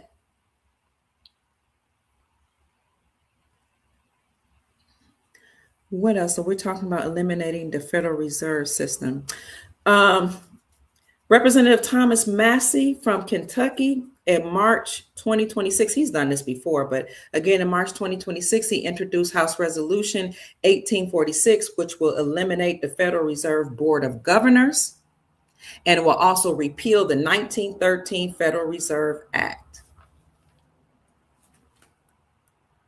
Most of you already know that the Federal Reserve central banking system is already defunct, insolvent. And since state-sponsored banks can disband from it, I showed you the Supreme Court of the United States already ruled this, and they can disband from the Federal Reserve System. They can have their own gold-backed currencies. They have their own charter, but there's no need for the Federal Reserve central banking system. See if I can find House Resolution 1846 for you all.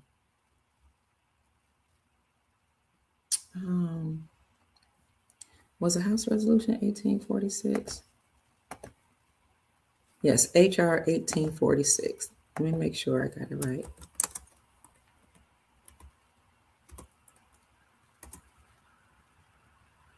Yep, here you go. I am supporting my claims. Oh, Bitcoin was an Epstein setup. Thank you for mentioning that. I'll put your comment up in a minute. HR 1846, Federal Reserve Board Abolition Act. See that? 119th Congress. Representative Thomas Massey from Kentucky.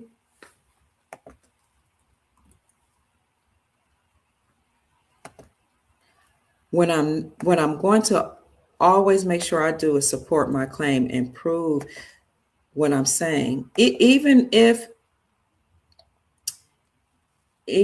we're unsure about it, or it may not be deemed as fact, when you say something, this is what you learn in research. You're supposed to triangulate, meaning you're supposed to look across at least 3 different references and support your claims with at least 3 references. That gives you more credibility.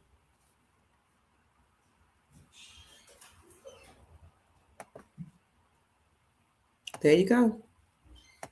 So again, what was House Resolution 1846? It was a bill that was introduced by Representative Thomas Massey in March of 26, and he actually did this, I want to say 2018 as well, to eliminate the Federal Reserve Board of Governors and to repeal the 1913 Federal Reserve Act. Tell me what you all think about this so far. Can you see the proof? Does it look like it's credible information that I'm showing you here?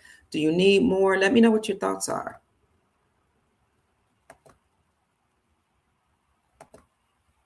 Again, we're going over the tenets of the National Economic Security Reformation Act, and the global version of that is the Global Economic Security and Reformation Act. Eliminate the Federal Reserve System. Restore, number 11, the 11th tenet of Nassar is to restore financial privacy. This is why many people have been saying this new quantum financial system will read your energy. It will read your energy to make sure it's only you accessing your funds. And some people say because it's sentient, it can read our intentions as we're making purchases. And the reason why they're doing that is to ensure nobody's doing things to buy children, guns, drugs, people, mainly our babies and our children. If anybody has a problem with being monitored, I do understand that nobody wants to be surveilled, but I would suggest and offer to you that this may be the best way to ensure that no nefarious activities occur. There'll be no more buying and selling of our secrets. And more importantly, it's about the babies, in my strong opinion. Make sure they're not harmed. And this is what has been allowed to happen all across the world. They use Bitcoin because Bitcoin was a way that it wasn't centralized. You use the United States dollar, use credit cards, you can be traced. Bitcoin was their own monetary system that was decentralized from mainstream monetary system or banking system. Number 12, they will retrain all judges and attorneys in constitutional law. And we've already gone over how the judges and attorneys right now pass the bar. The British Accredited Registry, they have Esquire behind their names. You're not even supposed to serve the people or create laws. Many of them go on to work in law in some capacity or work in so-called service and work in the court system. You're not supposed to have any dealings with law. Write laws, create laws, support laws, represent anything lawful. If you have Esquire behind your name, meaning you may not have a title of nobility and create laws or serve we the people. Because if you have a title of nobility, that means you're working with or for the British Crown. Unfortunately, a lot of these people went beyond working for the British Crown. A lot of the judges and attorneys, it is coming out, have been the head of the cartel, drug cartel. Many of them have been involved in or the head of child trafficking and were involved in harming, raping, molesting, that's pig Latin, children. So many of them have been arrested. Not only that, some of them have also done, now this is public knowledge, you can Google this. Some of them have been arrested for harvesting criminals, mainly immigrant criminals. And I'm talking about people that committed violent crimes. Many judges have let them go. There was one judge that was arrested for hiding somebody out in their chambers, an illegal, unlawful immigrant that committed a violent crime. Some people get really, really testy and touchy when you talk about immigration, but you have MS-13 gang members, you had human traffickers, you had child sex traffickers, you had all type of illegal, unlawful people on our soil who have committed crimes. Why is it that people get offended when you say those people should be deported? It's like they want children to be harmed. I don't understand the comprehension of people. Oh my gosh, how could you support Trump? Oh my gosh, how could you support the removal? And I explicitly say anybody that harms children, that disrespects our country, that disrespects the American people, that wave their own flag arrogantly, flagrantly on our soil while they're protesting and speaking against our Constitution should be removed. Why is that a problem? Because you're not going to do that. They don't do that in their own country. Talk against their government. This is why I'm missing something. I've been abroad to different countries. You do not speak out against, not openly, the people in power, this whole freedom of speech that's in America. You don't do that in a lot of other nations. Your head would be cut off. And I know what I'm talking about.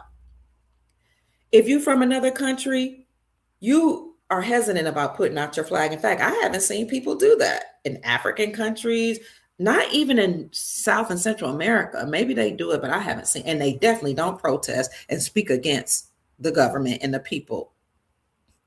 A lot of people don't understand or understand that MS-13 gang members infiltrated the police department.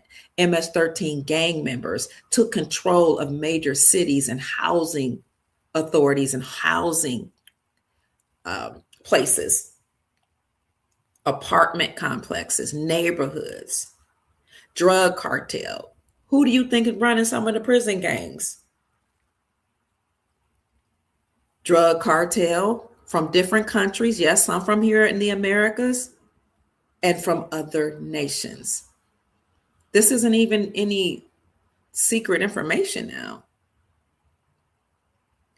But a lot of judges have colluded with many gang members, cartel members, because they're all, unfortunately, a part of one big secret society. And it starts at the local level or micro level when you join Greek fraternities in college. If you desire to escalate, you're going to go beyond the Greek fraternity, beyond a white Greek, so-called white Greek fraternity, or beyond a so-called Black Greek fraternity. We won't even talk about how many people are coming forward and saying they left the Greek fraternity, both white Greek, especially Black Greek fraternities, once they became more spiritual and they start to acknowledge that their behavior, sleeping with, going through a whole bunch of people in order to get initiated, being hazed and hazing other people, taking bribes and giving bribes, and worshiping different gods, and saying that they will have that they have an allegiance to each other above their allegiance to the Creator. People are stepping out of those secret society members right now. You can look up all the videos on YouTube. They're saying that their heart has been pricked, that they had to do a lot of secret stuff. Then you escalate. If you desire to move up in your profession, you join a Boule if you're classified as Black. You join the Eastern Stars if you're classified as a Black woman. You join the Freemasons if you're Black or classified as Black or white. You join Skull and Bones and many other secret societies. What do they do in those? Why is it so secret? Why are they meeting in lodges and nobody else allowed to go? The information that they give and do and share is not just sacred, but it's secret for a reason. You even have pastors that are a part of Masonic lodges and that participate in these rituals. Some of the rituals include going and grabbing a man off the street, blindfolding him, bringing him in a lodge, allegedly beating him up while he's blindfolded, forcing him to perform fellatio on you, and maybe even doing anal sex on him. And they are told, this is the way we want you to keep the people in your community: blind, raped, dumb, and defenseless. And then they release the person right back on the street, allegedly. So a lot of these people that are involved in secret societies are now stepping down. A lot of lawyers, attorneys, judges, remember the Department of Defense had 8,000 people step down, walk out. People are being arrested. People are dying suddenly. Jesse Jackson's not the only one. You're going to see a whole lot of people, so-called leaders, religious leaders, monks. They're all involved. Entertainers, governors, presidents, prelates. But they were being arrested in 2017 all the way up to 2023. I showed you that in resignation.info. And some of us actually saw military tribunals on c-vine.net in 2018. I saw some of them. Military tribunals are, by the way, being held right now. And even in the letter I read to you, I showed you motu proprio. Pope Francis said that these people had to cease and desist, or else the Grand Army of the Republic will arrest them. Thank you for your attention, family. Thank you so much for your comments. What's the next one? Cease all aggressive United States military action worldwide. We know that the military is leaving some of these places. Iraq, I know we had a lot of military men and women leave, and they also took their equipment. There may be some military movement still, or people on the grounds in other countries, but the part of NESARA is to cease all aggressive United States government military action after we clean up the deep state. We're currently under military law right now. Number 14, we will establish peace throughout the world. We've been saying this since 2017. Here we are, fast forward to 2026, and President Trump has created a board of peace. As of date, the last time I looked, a couple of days ago, 28 countries had joined a board of peace. This aligns with Project Sandman that said that 209 nations had agreed behind the scenes to cease military action and agreed to world peace. The other component of Project Sandman was to all of them stop trading with the United States dollar and use their own local currency. People are now calling Project Sandman Operation Sandman.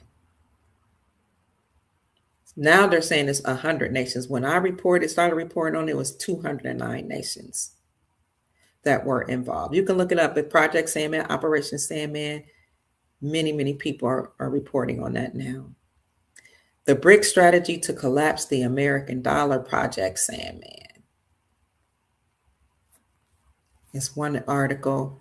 Operation Sandman, unveiling a global change to the United States dollar.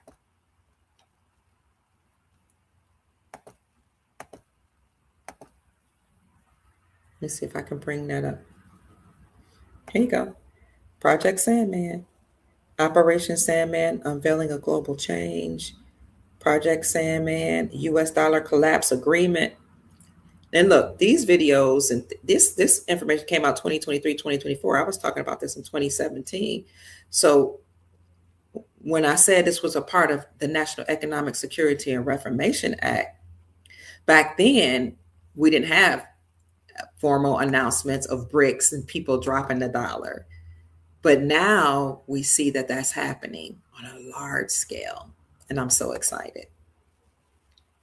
So President Trump created the Board of Peace. He said that would replace the United Nations. President Trump also removed the United States from 66 international organizations. And he said the reason why he did that is for us to establish ourselves as a sovereign nation. And he said that those international organizations did not serve we the people.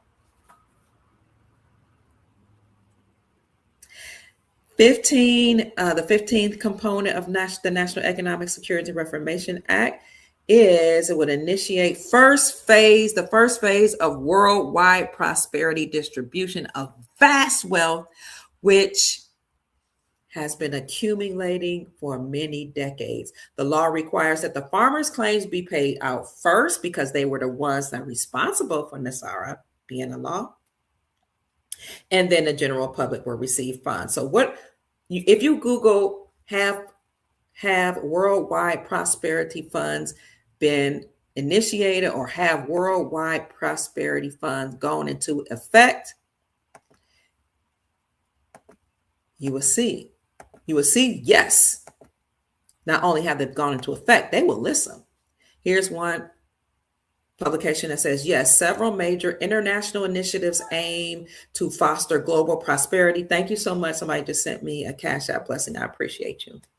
Several major international initiatives aim to foster global prosperity by reducing poverty, improving business environments, and enhancing financial stability. Key programs include the World Bank Improving Business Environment for Prosperity, or the IBEP, United Nations Sustainable Development Goals, the SDG, and the Atlantic Council's Freedom and Prosperity Center. There's another one. Let me see if I can find the other.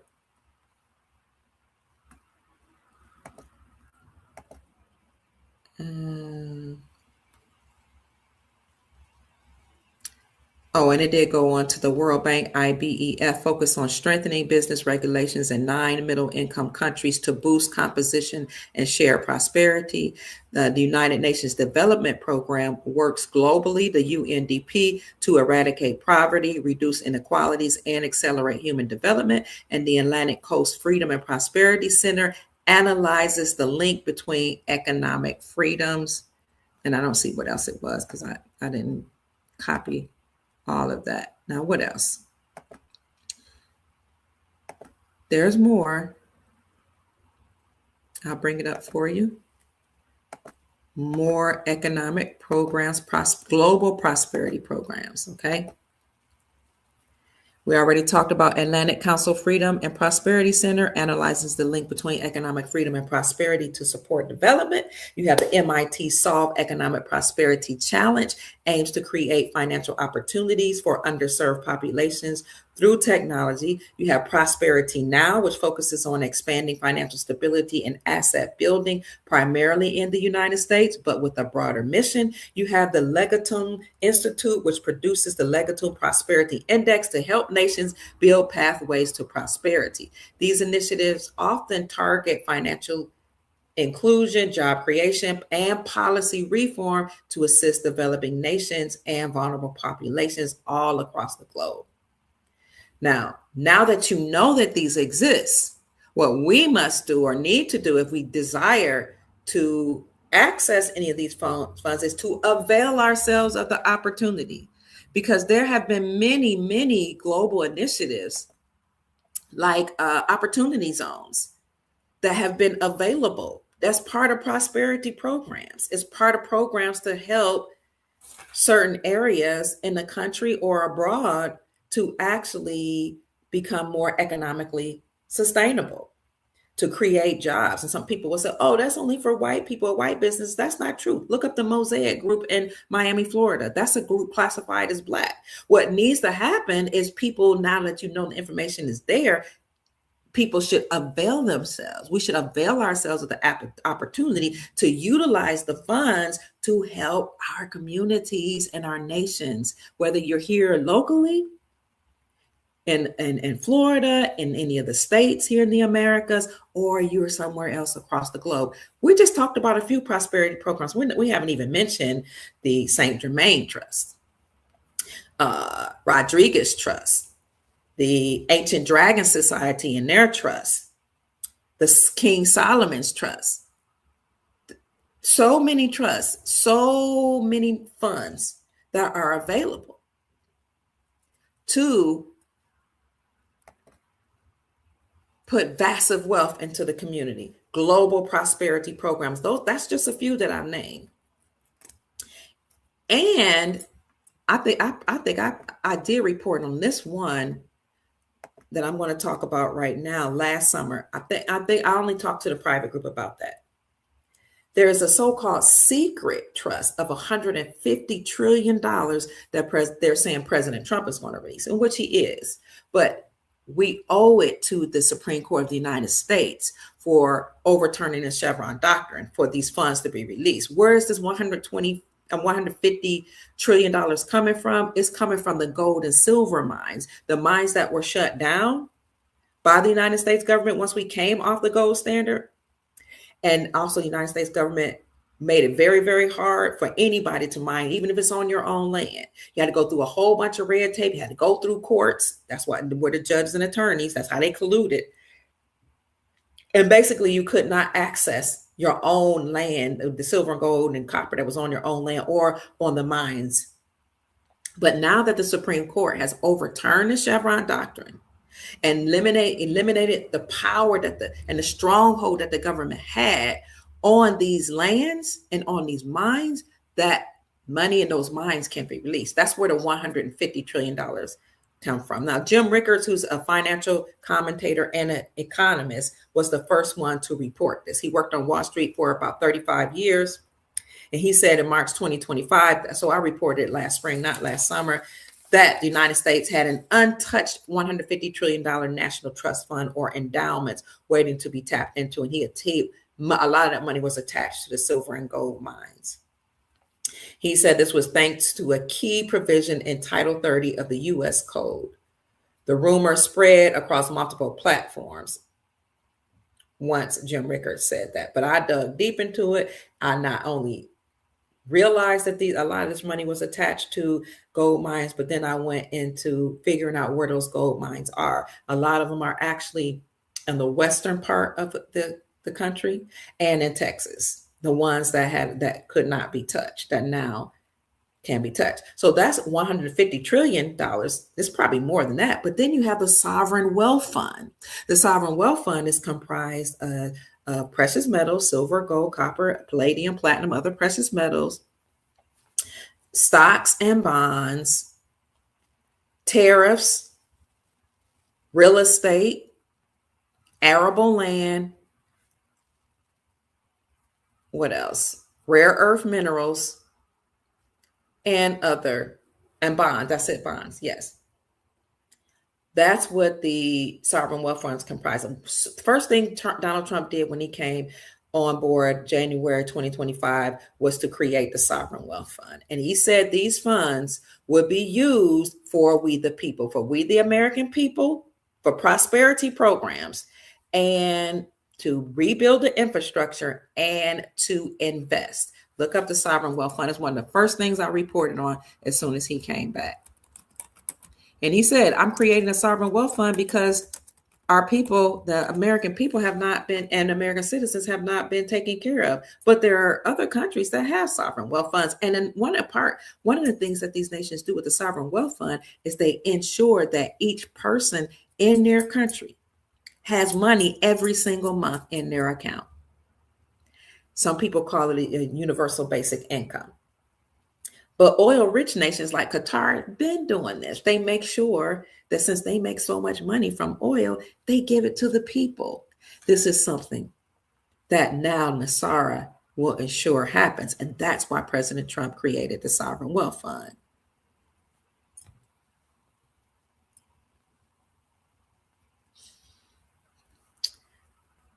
Okay, I'm going to show it to you. Here's one definition of sovereign wealth fund. Where is that? I want to go here. A sovereign wealth fund or sovereign investment fund is a state-owned investment. I love that states are taking their power back, that invest in real. So he's got a national sovereign wealth fund. Then you have states that have them. Okay. The Sovereign Wealth Fund, SWF, or Sovereign Investment Fund, is a state-owned investment fund that invests in real and financial assets, such as stocks, bonds, real estate, precious metals, or in alternative investments, such as private equity funds or hedge funds. They didn't mention rare earth minerals. That's in there too. Sovereign wealth funds invest globally. Most SWFs or sovereign wealth funds are funded by revenues from commodity exports or from foreign exchange reserves. One of the first things President Trump did again in January 2024 was create a sovereign wealth fund. You can look at my videos in January and you'll see that I reported on that. Trump creates sovereign.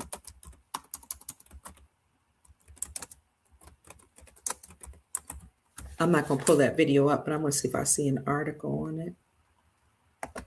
Here you go. I'll put it in the chat for you.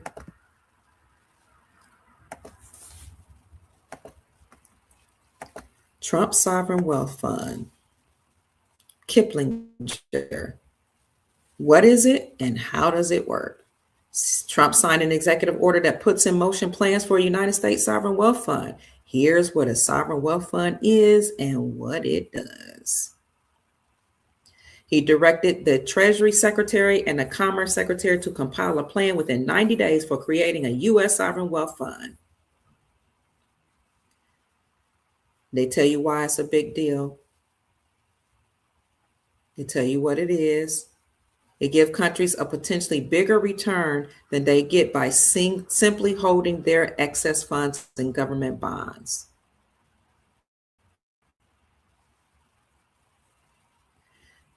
Mostly through though certainly not at all, of the world's largest sovereign wealth funds are funded by oil and gas exports. And it goes on to give you examples, what they do,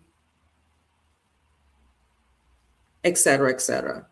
Just want you to see that there are prosperity programs that are in effect. There are initiatives that have been created, and there are ways that we can access these funds. Now that we know the information, we can then do the research and figure out how to access them. I was actually a part of a group, that's involved with opportunity zones. You can join their Zoom calls, go to their meetings. You just have to know that these programs exist and avail yourself of the opportunity and participate. You don't even have to have money to go to the meetings. But you know what? The moment you make up your mind, the universe conspires to assist you. So when you say, okay, now that I know these sovereign wealth funds exist, and now that I know there are prosperity funds and enormous prosperity programs, I know where they are. I know what they're called. I'm going to do the research, and I'm going to now access those funds.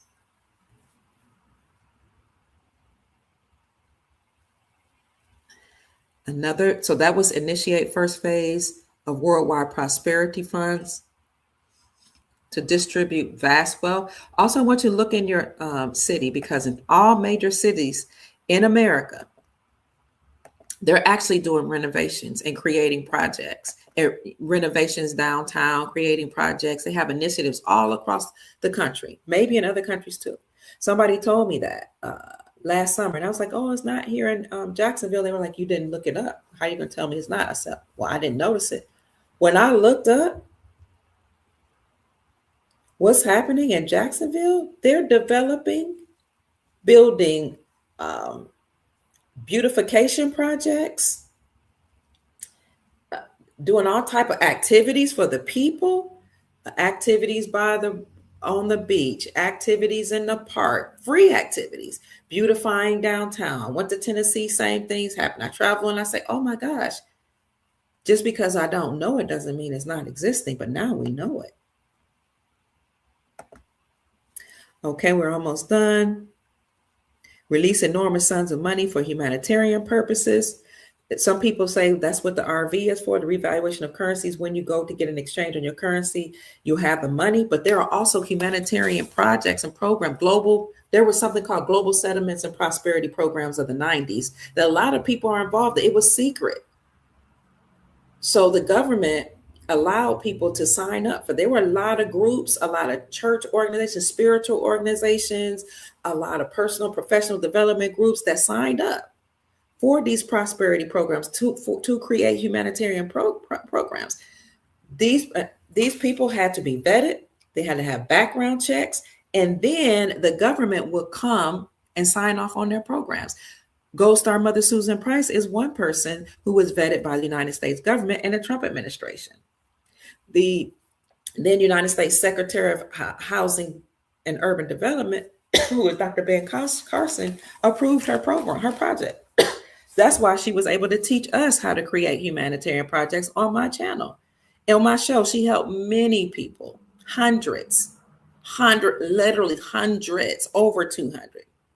Didn't even ask for money. Now, she's not doing that work anymore because she's moved on to like bigger things. She was endorsed by President Trump as a Gold Star mother. She endorsed him as the president. A Gold Star mother is a mother. A Gold Star parent is a parent of a deceased or a fallen soldier. Her son's name is Aaron Kennebec. He died in the line of duty, releasing children, fighting against generals, and trying to end corruption within the system. He passed away. So you can look at my videos, but please don't email her because she's too busy. Because she took a whole several weeks out of a summer to help the Soul Tribe here create humanitarian projects because she was vetted. 17 enables the release of new technologies such as free energy devices, pollution cleanups, and sonic machines, as well as med beds. Their med beds have already been released, at least here. There's some in Orlando. There's some here in Jacksonville, Florida. And the gentleman who owns them is going to come on our show as soon as he gets everything up and running and offer the service here. And 18, Nassar reduces the work week to 20 hours per week.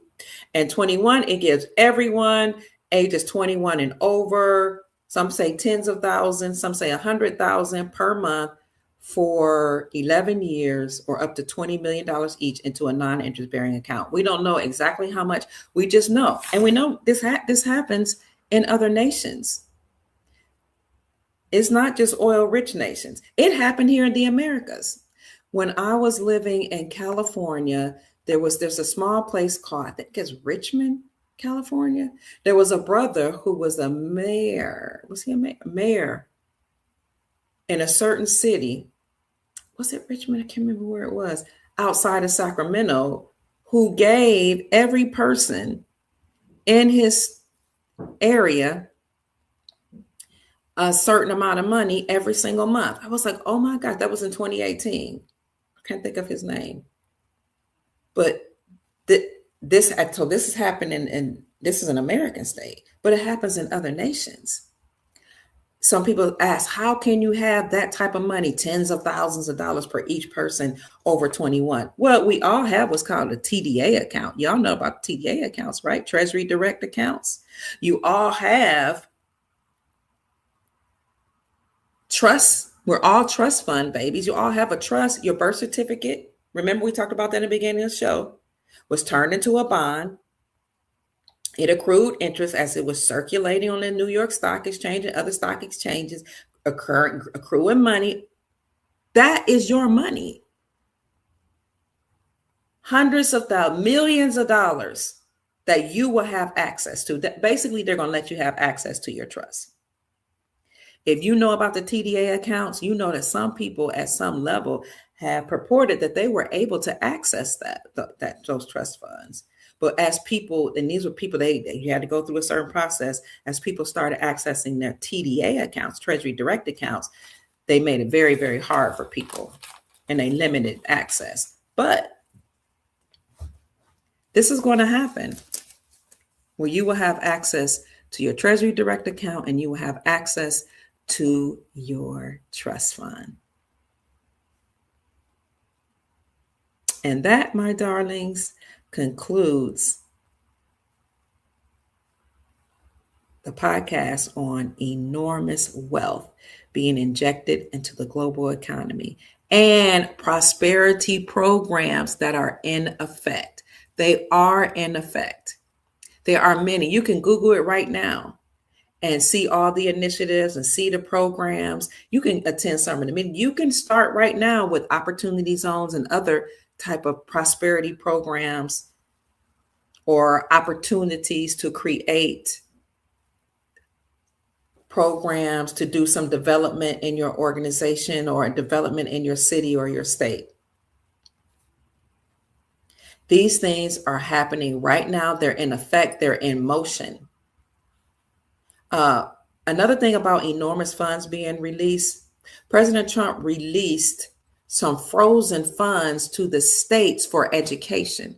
This is huge because releasing funds for the states means now you can homeschool, you have money for access to, you can access this money to homeschool or do private school education. And it allows you to separate from the public school system. So when people say President Trump isn't doing anything, or the military isn't doing anything, or the states aren't doing anything, and this isn't a real thing, I would encourage you to dig deeper and to look for the opportunities. When you have, and when we talked about an abundance mindset the other day, when you have an abundance mindset and you're positive and you know that there are opportunities for you, you know there's passive wealth, you know there are resources, you know there's money, you know you're rich, you know you're abundant, you know that you are a child of God, you understand and understand that you are God's, which means we're all co-creators. Then you start looking for the opportunities. You start looking for the wealth. Look, Donald Trump to release billions. Let me move that in frozen funds. Here's what you should know. This was July 26, 2025, published by Newsweek. We know that it's been released because Tennessee 2 years ago, no, that was in 2023. Tennessee said, we're not working with the United States Department of Education anymore. We don't want any money from the United States Department of Education. We have our own money, our own state funds.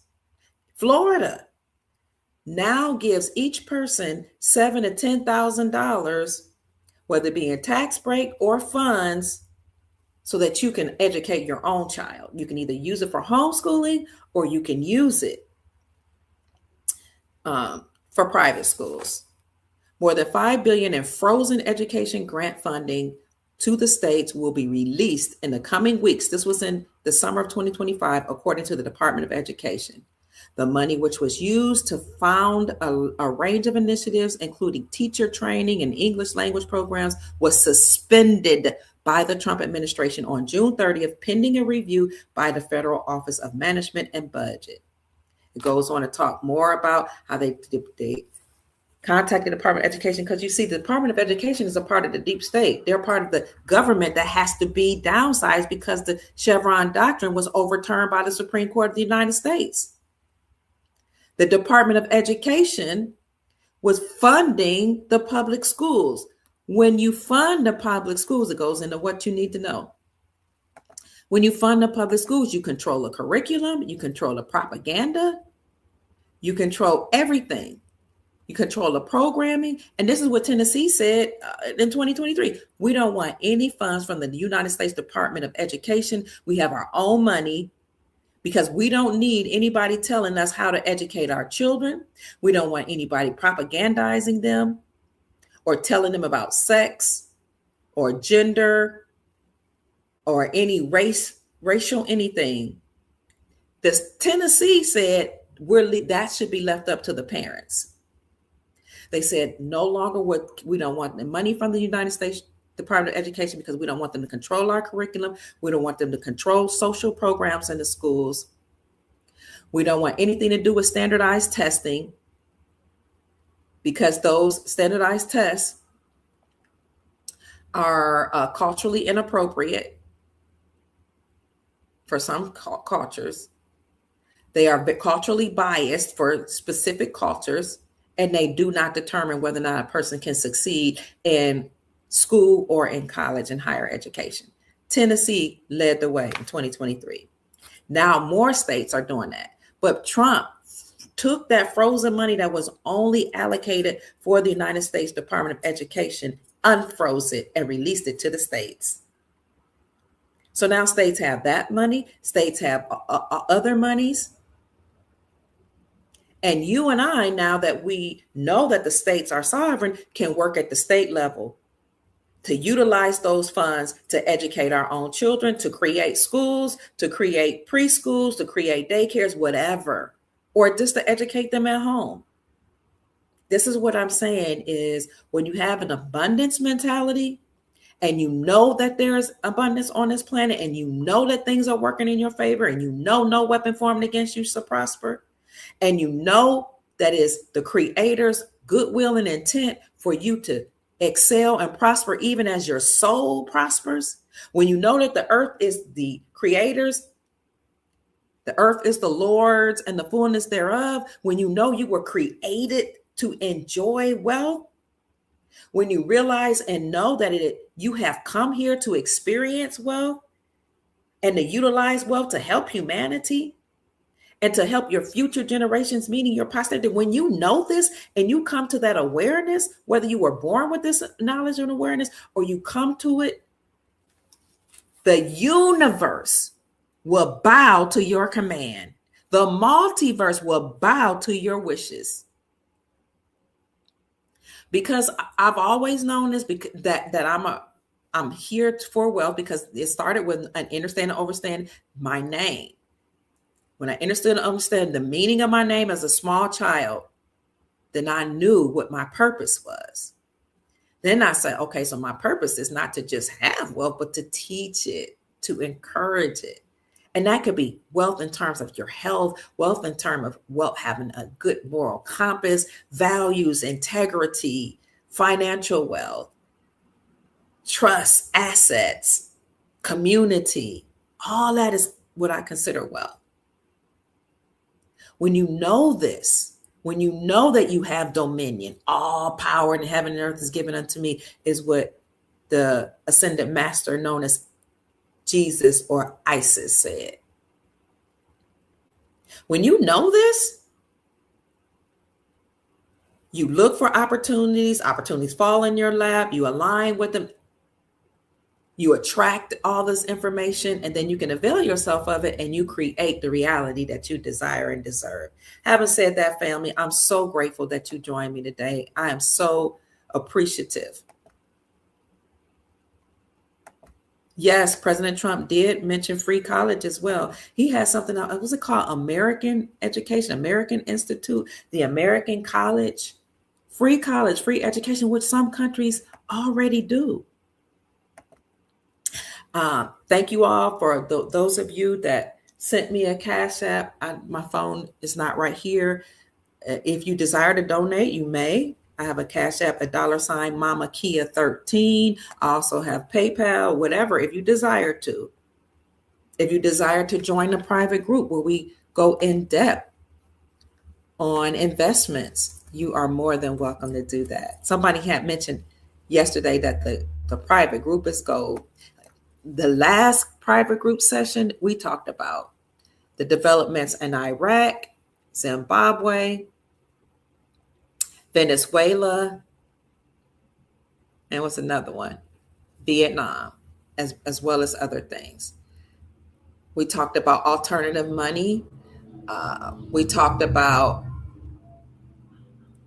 and I've released a video too that talks about all the countries that have unveiled their new money, their new revalued money with the zeros left off, meaning that they've dealt with hyperinflation and they've revalued their currency. We showed that video as well. So if you're interested in joining a private group, please do so. You can hit any of the buttons that say join, follow the prompts, and you're a member. Heck, you can join and look at all the videos and get all the information you need. And then if you feel at some point it's not of value to you, you can leave. But get the information. And I'll drop a link in the chat for you to join the group, the private group. I just love you so much, Sister Janine. Sister Janine says, Soul Tribe, thank you for supporting our beautiful doc.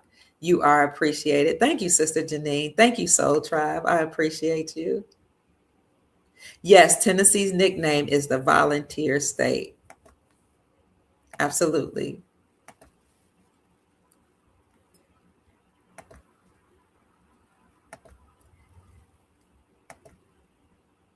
What an epic show tonight, Dr. Pruitt. Sister Ella Moody says, thank you. Thank you so much, she says. I enjoyed it. It was great. Until next time, good night, love. You have an incredible evening. Good night to you too as well. And I will look up Isaiah 54:17. No weapon that is formed against you shall prosper, and every tongue that comes against thee in judgment thou shalt condemn. Did I get it right? That's what I remember. All right, family. The internet, somebody said the internet doesn't lie. Sometimes it does, but I still go to it. And after I look at the internet, I'll read books, I'll read manuals, I'll go to the meetings, I join some of the organizations or just go to the organizational meetings and the conferences to make sure that this information is true. Thank you, Eric, for saying spectacular. Yeah. Some countries won't allow you to buy land in their country. That's why I'm not understanding why a lot of people think, wow, that is weird that we're now putting stipulations on people buying land here or people just coming here and utilizing the resources. You don't have the opportunity to buy land up in some other countries. I know, I was just talking about this earlier, that whether it's an African nation or the other nation, there are some countries that say either you have to be married to somebody there, and even then you might get scammed, or they'll say, no, you're a foreigner, you can't buy land. Do you know, I've seen people arrogantly, and I'll be careful because I don't want to say any names, but when I was in Ghana, there were some very popular sisters that were there that wanted to buy land there. And it makes sense because, the year of return, and they say, oh, Black people classified as Black can come and get land. But the people were like that, but it wasn't really the law. You couldn't buy land. And some people even suggested getting married to make the process easier. But the two sisters, they were literally biological sisters, were like, we don't want to get married. And I don't blame them. They don't have to. They don't want to. Well, the chiefs, who really are the stewards of the land in many African nations, but specifically in Ghana, they're the stewards. The presidents may have some authority, but the chiefs, according to tradition, they are the stewards. They were like, no. I don't know. The sisters were like, look, we're African. We can have this land. This is our country too. And they went on fighting against those people, and they came up missing. I was there when it happened. You want to talk about the Americans that were there being hush-hush, silent and somber when those sisters came up missing? And I bet you not a one of them raised the American flag. Nobody protested. Nobody got on mainstream media and said anything. You can probably look it up and see 2 Black women came up missing or unalived in Ghana, and somewhere between 2014 and 2017. I don't know what happened to them, but I know they both not living. I know it got really quiet. Nobody protested. Nobody said anything arrogantly, flagrantly, said anything bad about the government or chiefs. You know what? Because people respect other countries. They know their place. They respect people's traditions, their laws, their ways. They don't go in there saying, I demand for you to give me this land, or I have a right to be here. No, you go, you visit, and when your time is up, you leave. If your visa expires, you leave. In fact, you go to jail. But they don't have all these humanitarian visas and this visa and that visa and seeking asylum and all this and that and playing the government and filling out paperwork and having the attorneys to be in collusion with you and being there 20, 30, 40 years. No. And you're not giving benefits. You don't get welfare. You don't get Social Security. You don't even for the most part, get a job. You better come with some money and create a business. Or else you'll be a pauper, or you make it off the earnings you get from America. But most people still can't afford it. And you don't get to buy the land. In many countries, I agree with the commenter that said that. You're welcome. But change is on the horizon.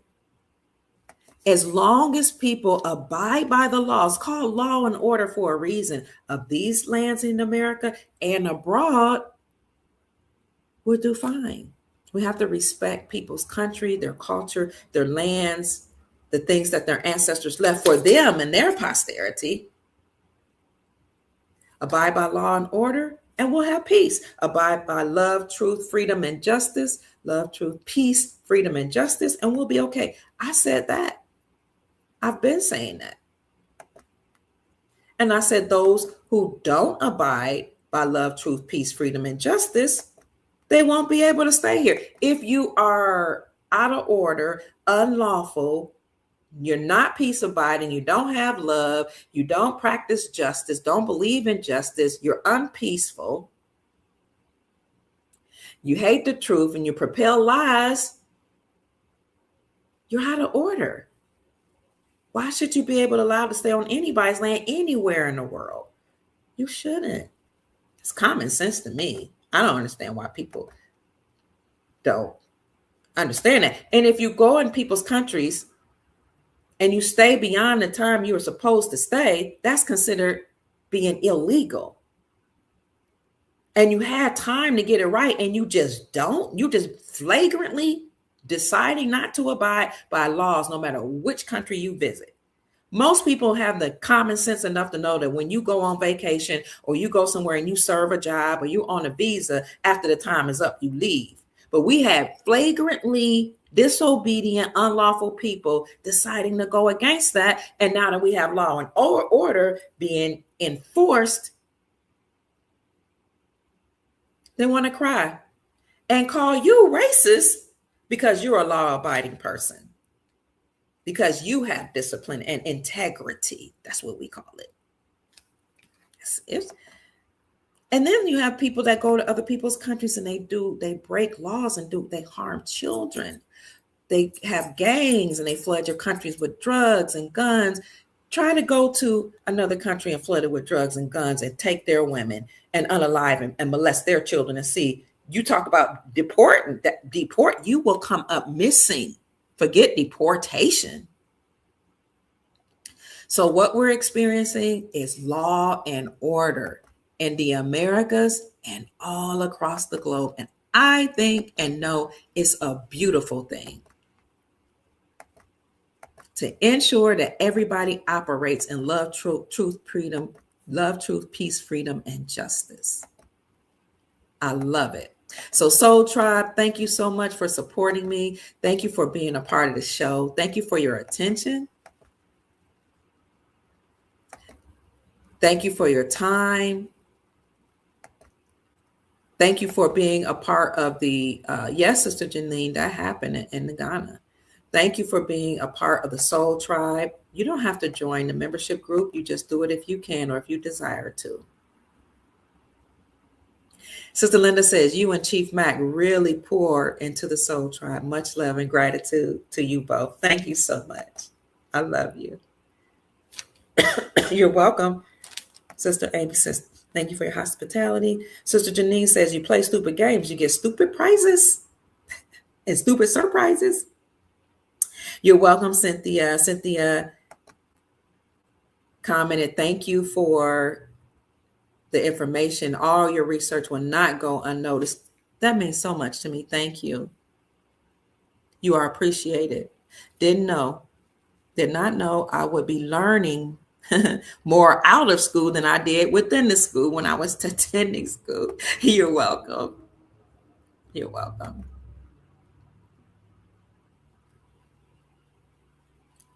Ooh, Raymond said, I'm sorry, there are certain people that are here in Canada, burned our flag and said death to Canada, and not one thing was done to them.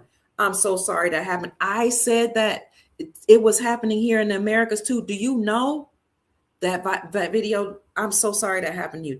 Where I said that should not be allowed. It went viral. People got so violently angry because I said you should not be on somebody else's land saying death to their country, waving your own flag and burning the Canadian flag, burning the American flag, being unlawful. You should be deported. I said I support those people being detained, deported, and having justice served.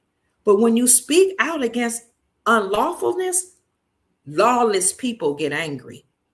Unruly people with no integrity get angry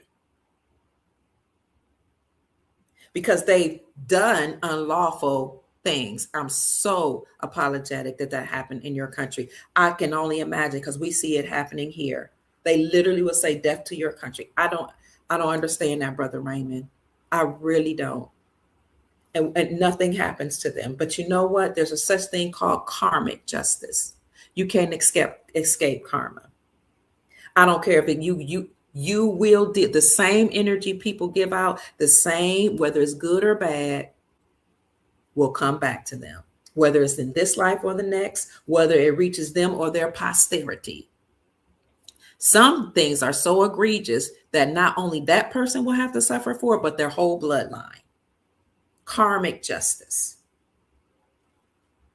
One thing you can do is you can operate at the local level. Here is state level to help pass laws to expedite the process of making sure those people are removed from your lands. But another thing you can do is go into the spiritual realm.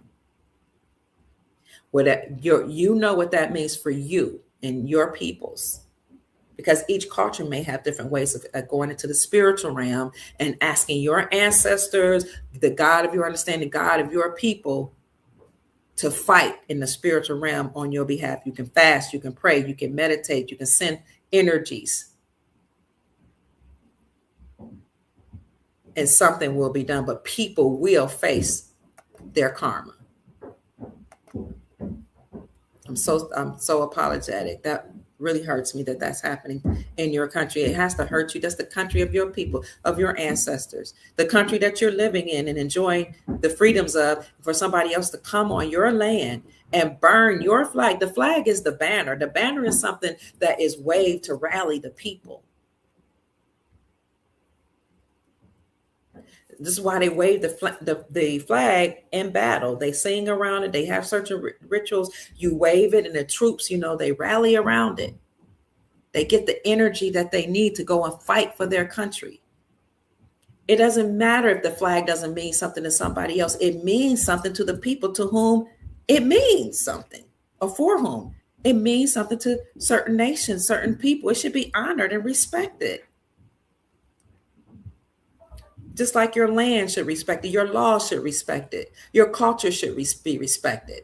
Anybody coming in your lands, in your community, in your country should respect your laws. But what we've seen happen is people just invading all type of nations and borders, thinking and acting like they're better than the people that have been living there all their lives, that have been there for generations, But what we've come to find out is the same behaviors they do over in your lands and my lands, they don't do in their own country. When they brag, I'm the hard worker and I do all the work that y'all won't do. If they get deported, then they start crying and holding up cameras. Oh my gosh, it's so hard over here. Well, that same energy, use that same energy over here when you were saying you were better than the people here in your own country. You're such a hard worker and a great worker. Kudos. That's beautiful. I applaud you.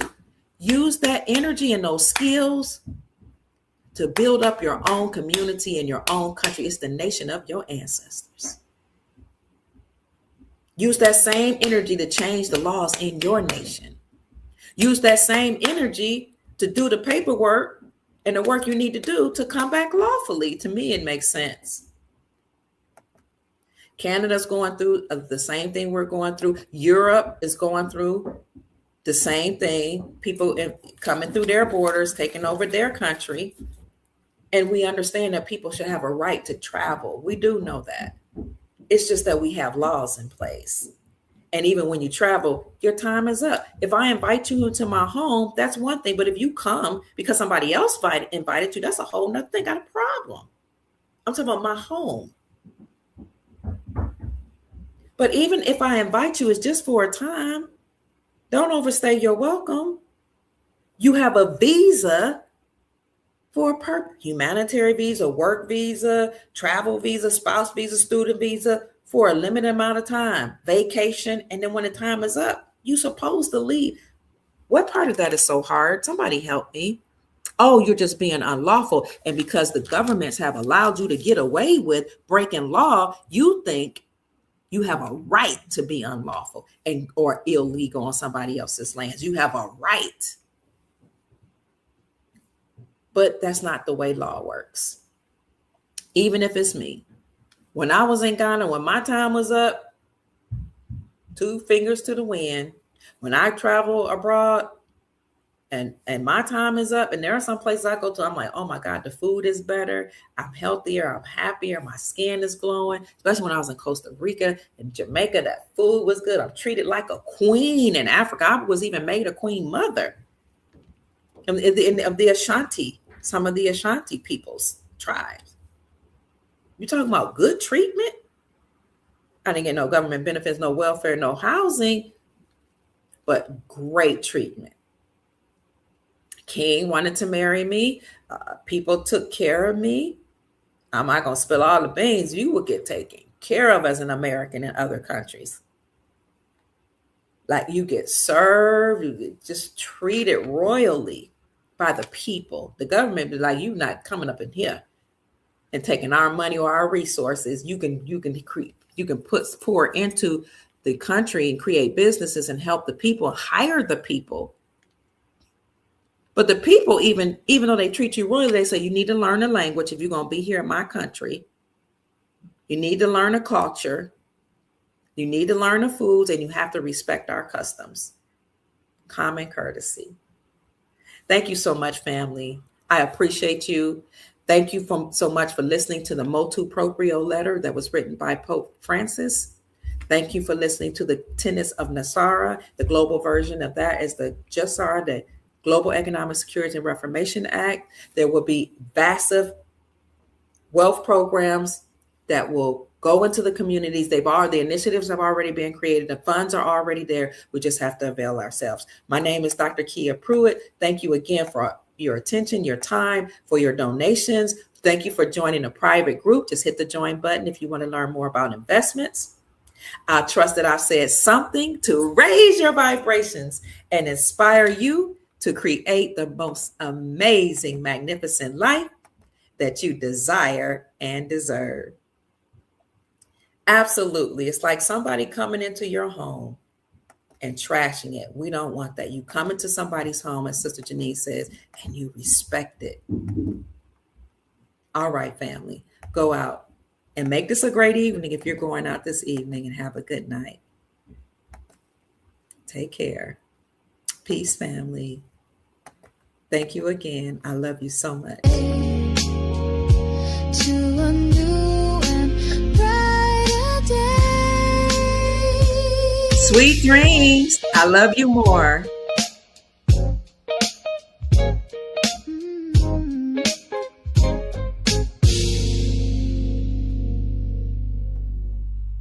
Good night, family.